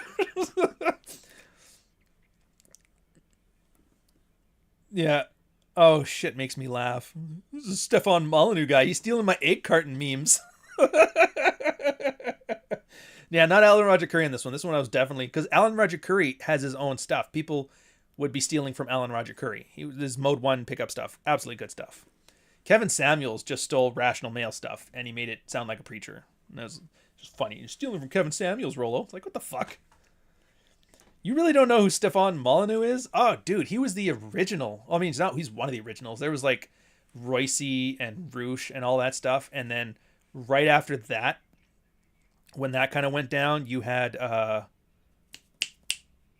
Stefan Molyneux and who's the blonde chick? Like, and Cernovich and all those stuff. They kind of came up the second part of that. So yeah. Todd V is back. Look at him go. Lauren Southern, that's the chick, yeah. So Stefan Molyneux was part of like the Lauren Southern generation. That was the one after Roosh and Chateau Artiste and all that stuff. And he was doing it for a long time. He was on Joe Rogan, all this thing. He was like a big thing. And then he just kind of died and everybody banned him off of everything. He really did. Like back when cancel culture was a real thing and not a marketing strategy, they got him pretty hard. Pretty fucking hard. There's technically a story in there if you want to do it too. I don't want to do it, but... And that's kind of one of the things I do like now. So now that like I'm writing... Dude, I love it. So when I wrote Fuck Files, like, what do you do? And I'm like, I don't know what to say. I could say an author, but I have one book. A lot of people have merch books, and it's like, I'm an author, no homo. And then I got Dread out, and then I got Frame out, and then I had a confidence to say, yeah, dude, I'm an author. What do you write? I write nonfiction. Relationship stuff. It's like... cultural anthropology of niche internet space that was dealing with relationship stuff, which it's still kind of cringe to talk about, but whatever. And then I wrote The Dog Walker, and now I'm like, well, what do you write? Oh, I write fiction. What kind of stuff? Oh, contemporary fiction. No homo. But now that Softbone's out, I'm like, dude, I'm a fiction author. What do you write? Oh, all kinds of things. The no homo is gone. Yes, hello, this is the state of the manosphere in 2025. Yeah. I honestly... I am rooting for Stefan Molyneux on this one. I've never been the biggest fan of his, but I enjoy him being here. Like, as long as he's here and doing well, I'll be fine. So I want Stefan Molyneux to do well. But he's got two directions he can go. He can go in the what the fuck's that guy's name? Stefan or not? Ian or Yiannopoulos. You know him, and he's kind of like cringe and shitty right now. He's kind of on. He went the way of Perez Hilton, and there's a name drop you haven't heard in a while, where it's kind of like old and cringe and oh, look at the boomer. Or he can go into the other direction, which is like the fucking speedrunner.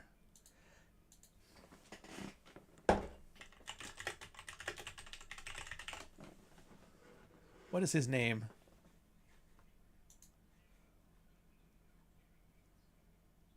Not Jeffrey Combs.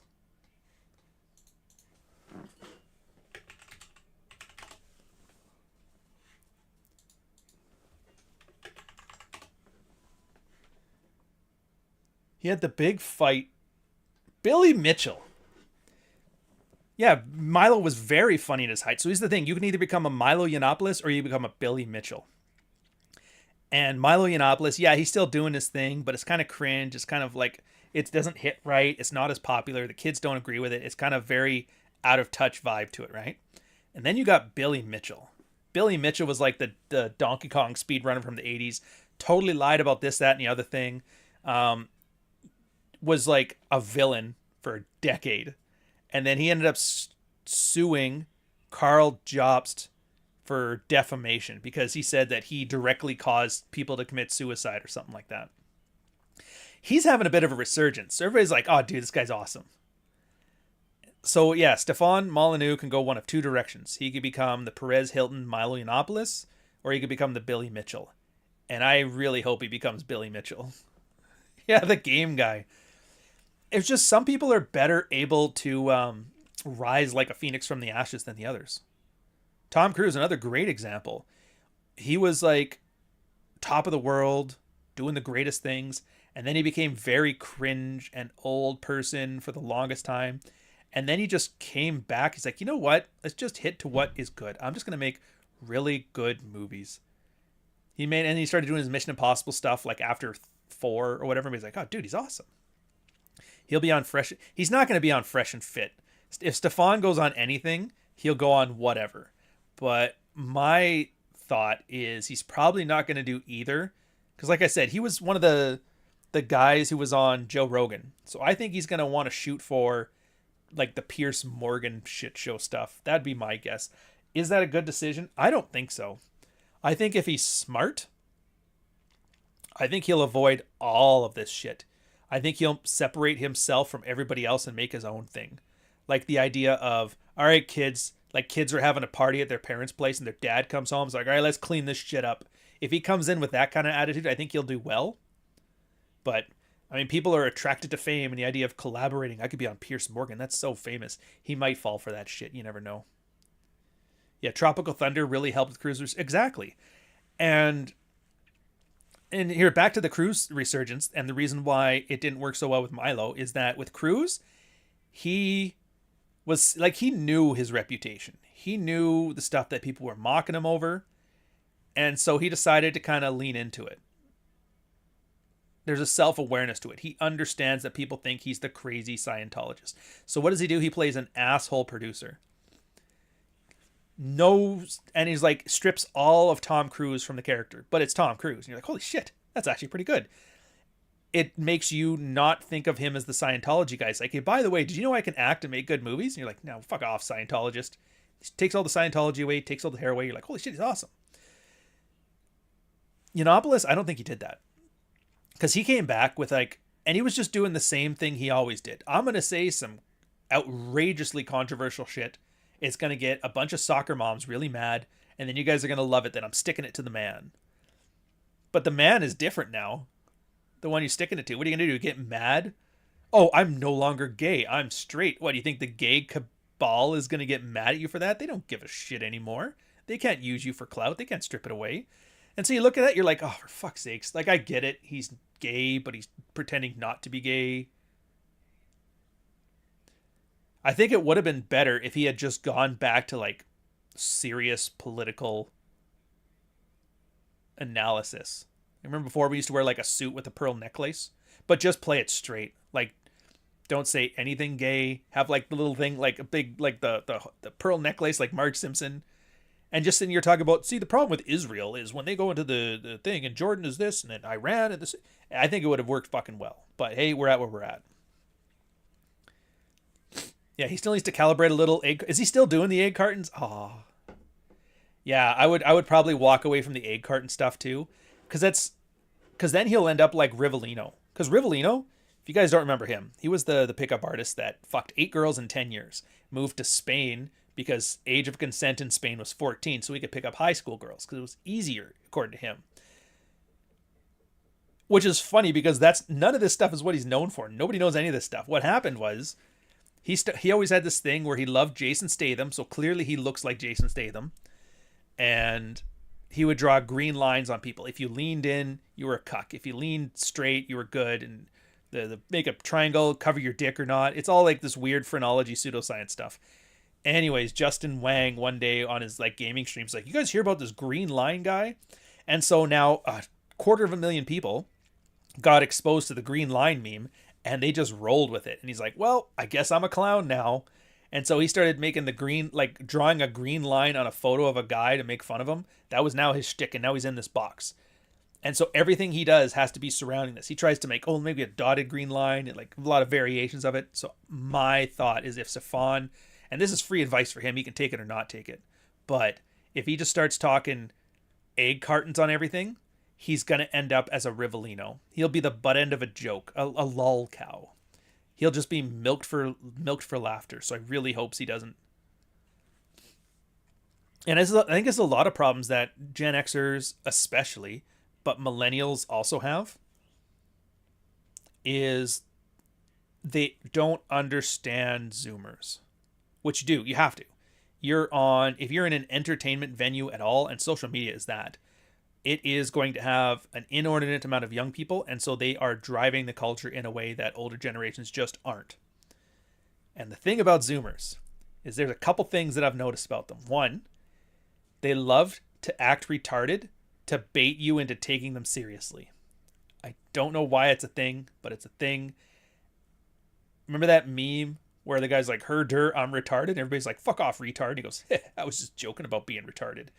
That one.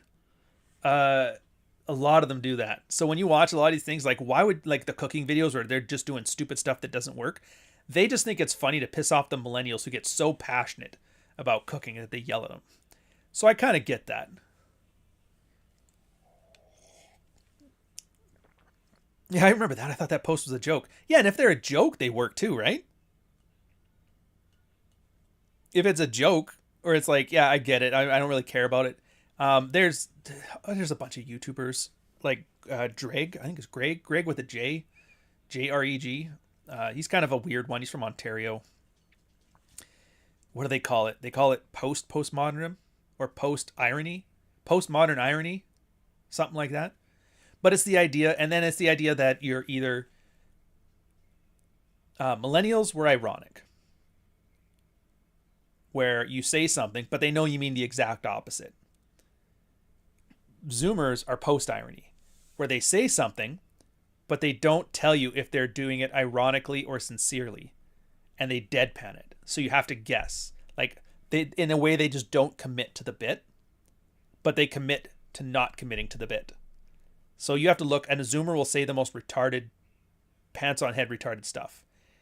And you're like, are you saying this ironically as like a shit post, or are you saying this sincerely? And you never know. So you have to inject your own meaning into it. Which I find is kind of I hope they grow out of that, because that's the problem, is that fence sitting really hurts your asshole, and it's good. I would say sincerity is the new trend that's going to come up, where people are like, I'm just going to say what I mean. It's fine. But yeah, from a humor perspective, when somebody deadpans irony in a way that's completely Reddit retarded, and that's why millennials keep falling for it, because they're acting like Redditors, ironically. But it's plausible, because they want to believe that all of their Reddit irony, narwhals and bacon, am I right? They're like, oh, I know, ironically, right? They're like, no, sincere. You're like, what the fuck? So yeah, for a lot of older people, if you don't understand this stuff, I think it plays right into making you more cringe on the internet. And there's nothing worse than that, dude. You can get cucked. Adam 22 is doing better than a lot of this cringe shit. You can literally have somebody fuck your wife in front of you for a game show and do better in the public sphere than not understanding Zoomer humor. It's fucking wild, man. How do you not love this stuff? There's a sophistication in it that's, I'd argue, it's really good. Really good. What's up, y'all? Man, I wish I could have Ryan tell this story about a guy that I know. Perfect example of a guy needing the red pill and heading to a rough zeroing out, and I can't say anything to him. I mean, you can. You're just going to understand that A, he doesn't want to hear it. B, he's going to throw you under the bus with that information. And C, he's never going to use it even if he does need it. It's just kind of one of those things. So, I guess we're going to call it about 15 minutes. Yeah, Stefan Molyneux, man. Rooting for him. I really am. Plus the fact I think he lives like in Mississauga. So, like, if push comes to shove, I'm like, dude, we could do a collab. Imagine that, go on with Stefan Molyneux. Like, I don't have any, like, fanboy shit with it. For me, it'll just be like, oh, it's a cool guy doing his thing, and I'll do my thing. Whatever. But if he goes cringe, then I'm like, nah, no. Exactly. Gotta let him fail. I mean, you aren't letting him. He's just gonna do it. It's kind of like those videos of Wild Kingdom or whatever with David Attridge, where they're filming a case of like a lion chasing a zebra. You know, a zebra's got to get eaten. Zebra's gonna get away. Zebra's gonna get eaten. Whatever way it is, don't get in the way. Just let him do it.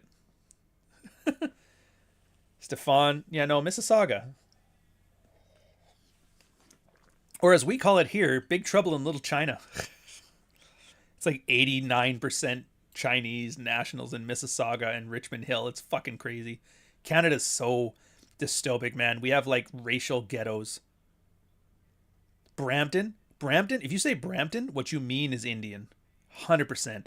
It's like 90% Indian. There's videos on TikTok eventually, and you'll see like a white guy in Brampton, and you read the comments like, where the fuck did this guy come from?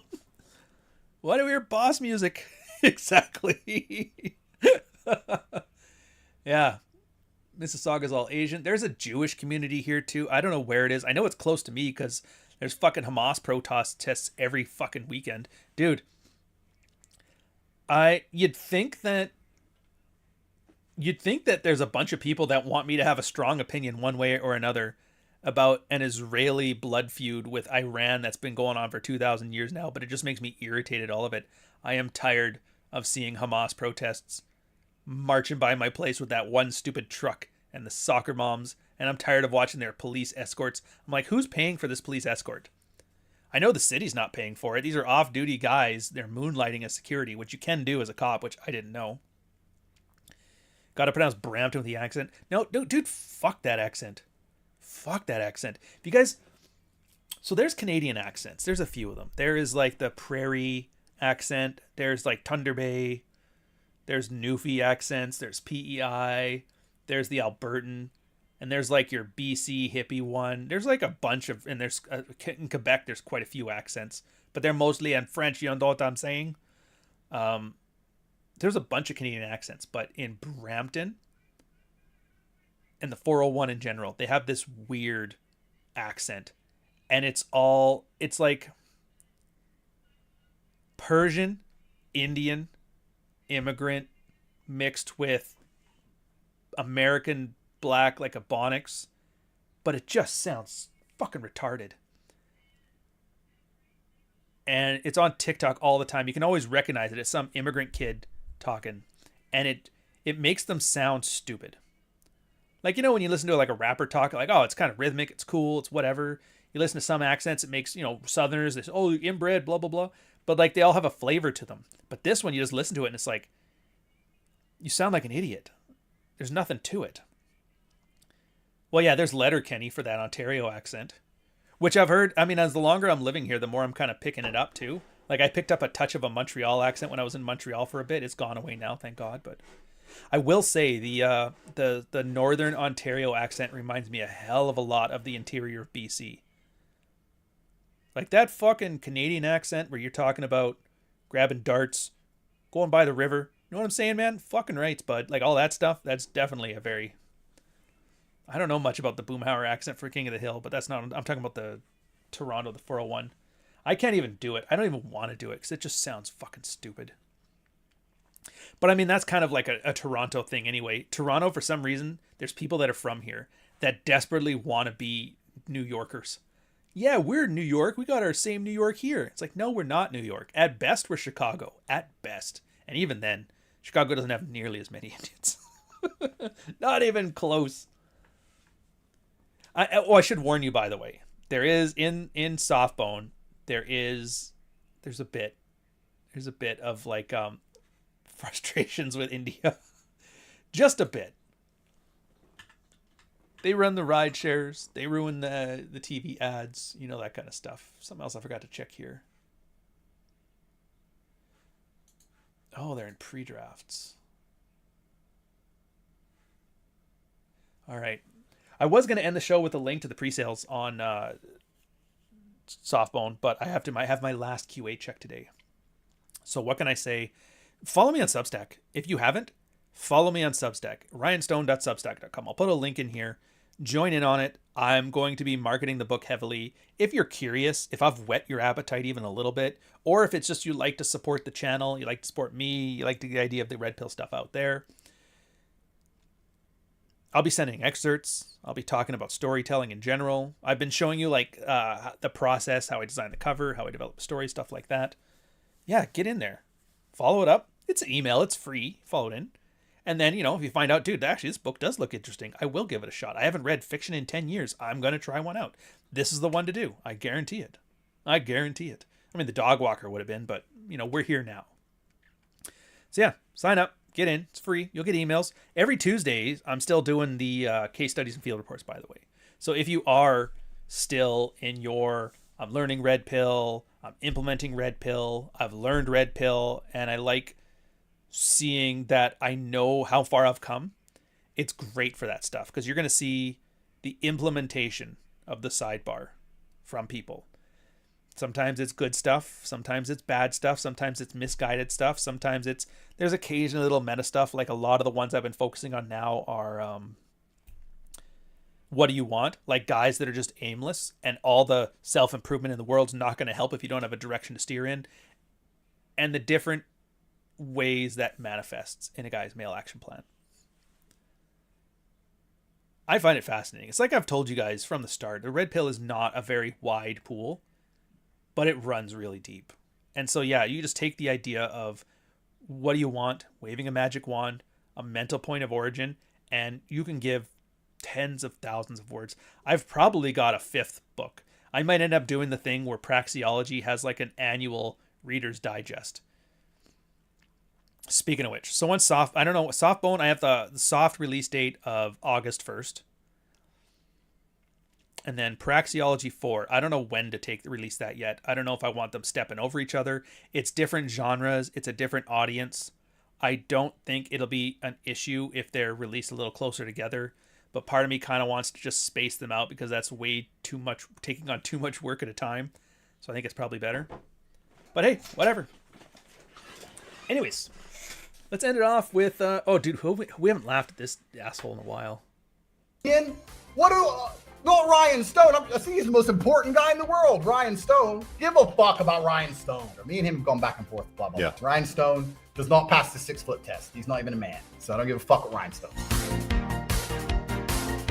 Hey, brother, who do you think is the funniest member of Rule Zero Squad? Now? What's your favorite comment joke of theirs? I think Ryan brings good laughs. He does. Ryan is like British humor. It's like Monty Python. People are like, if you get it, you laugh your ass off. If you don't get it, you're like... Fuck Ryan Stone. People just don't get his humor. Who's the funniest one on there? You mean besides John Fitch? I think John Fitch is the funniest member of Rule Zero, but he's unintentionally funny. One of the robot dogs. Seeing this robot dog in real life was pretty surreal and terrifying.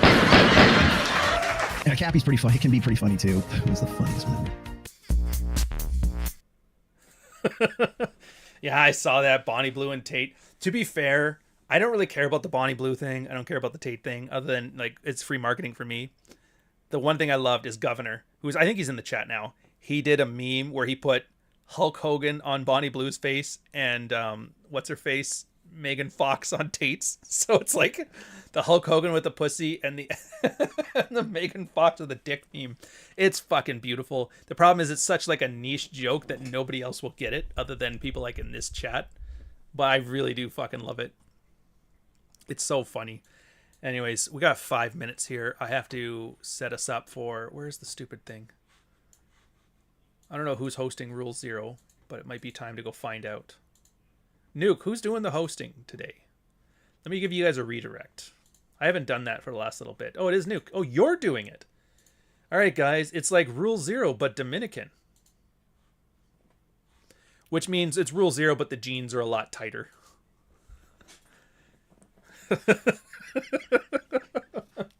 I don't have many Dominican jokes. All I know is, and this is the weird thing, like I don't feel one way or another about this, but during my naval travels, I remember spending some time in Puerto Rico, Mexico, Panama, and it was, I don't know where it came from, but we always would ask like how people get along with other people. What do the Mexicans think of the Dominicans? What do the Dominicans think of the Haitians? What do the Haitians think of the Cubans? And everybody had like, it was like hockey rivalries. Oh, the Mexicans hate the Panamanians. The Panamanians hate the Mexicans. The Mexicans hate the Cubans. The Cubans hate the Haitians. The one thing though is, I don't know what the Dominicans did, but everybody in Central America hates the Dominicans. Which the Dominicans I met have been perfectly fine. So I think it's more of one of those just like cultural beef things, which is fine. Everybody hates the Haitians. The Haitians in Central America are like the Palestinians in the Middle East. Every other Middle East culture hates them. I don't know how. I don't explain it. It seems obvious, but I don't know. I'm not culturally informed enough to give you a good answer to this one. Yeah, in Mexico, anybody likes tacos as a friend. Well, I mean, the Mexicans, at least the ones that I met, had a problem with the Colombians, but the Colombians hated the Dominicans. And I don't recall the Dominicans hate anybody. I think the Dominicans were just pretty chill. They just wanted to make sure you didn't mistake them for Haitians. So, whatever. No offense, I take a nap instead of watching a Rule Zero. Dude, it's your time to spend it as you want. It's like I've said on this stuff. And yeah, I've spent 2 hours running my mouth about a book I'm writing so that you guys get interest enough to buy it. I asked you for a big ask, and you guys delivered. So I'm always appreciative. You guys are giving me 2 hours of your time. 2 hours of your time, and you're giving it to me for free. Because I asked nicely, and I'm like, the least I could do is not waste your fucking time. Tell you some good stories, mention some good anecdotes, teach you some things when I can. At the very least, be better than the slop that's out there now. I'm like, if I can't do that, what the fuck am I doing here? But yeah. How did you know I was Dominican? Yeah, I don't know. You've never mentioned it before. I cooked while watching this. Yeah, get stuff done. If I can be the soothing background voice while you're making a stir fry or a bean salad, fucking fill your boots. I'm perfectly happy to be that guy. So, oh, I forgot to ask. So what are they doing on Rule Zero? You know what? Let's just make it a surprise. Let's go there. So I'm going to end this one. But let's end it with something funny. Let's do the sales stuff. Where's my books? Oh! Before we got to do this. You can choose your misery with some pretty girl that, whatever, that you just... And I honestly find it If your man interesting is for you to say seeking, smart. it's probably because you're not satisfying your man. Right, so exactly. Do not discredit intelligence of others. Please do not use that word. But marrying or committing to? No, absolutely not. My son will, marry an accountant. Not one of my sons would I allow to even date one of you girls. Because you don't shut up.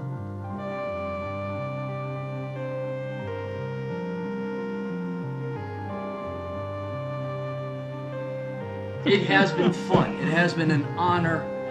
We're going hiking. Yes. All right. Orion Belly is the movie for this week. Last week was Aliens. If you guys don't notice, every week it's Wednesday trailer, Sunday movie, podcast sometimes on the Saturdays, and then I re-release the edited ones because the live streams. So yeah, the newest one's going to be Belly. And I didn't realize how many people had no idea about DMX's and Hype Williams. It's how do I describe it? Forrest Gump for black people. Check it out. It's coming out Sunday.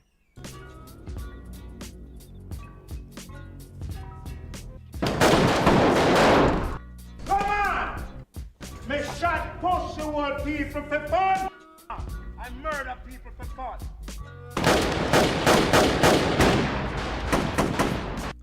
Come on! Medium bumper flat. Bumper flat, bumper flat, Lennox.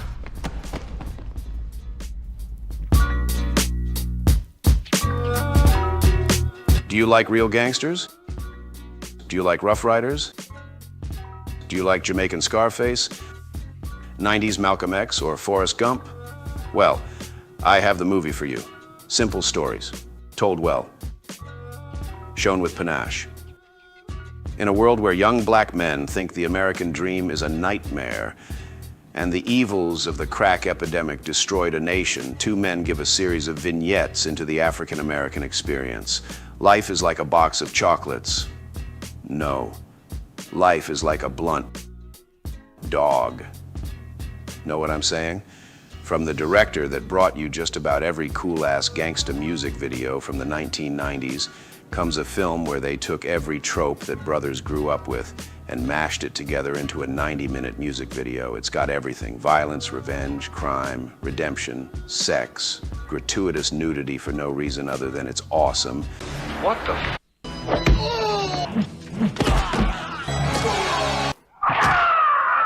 Drop! Boom! And a vessel to propel DMX to stardom. Hype Williams took the torch from Spike Lee and actually made it worth a damn. This movie is all things, from growing in the projects to robbing nightclubs for the dollar, to being a drug kingpin, to a fugitive of the law, to the Brothers of Islam, to returning to the motherland. It's Hype from Hype, and I'm hyped. It's Belly, 1998. General, the boy Lennox bit down so you know. Who? Lennox. Yo, my boy named Lennox will get up. So we have to jump off and back. With all the chiquitas from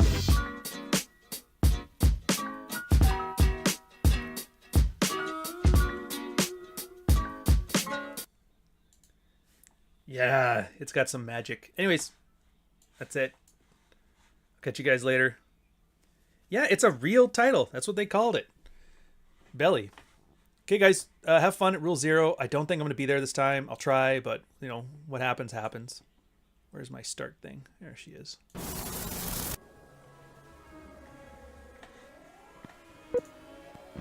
'79T 2458 Learning Corp Little Red Riding Hood, take one.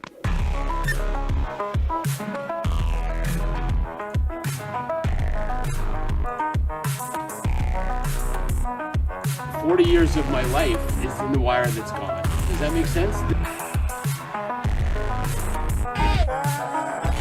Where they say there are Indian people pooping on our beach.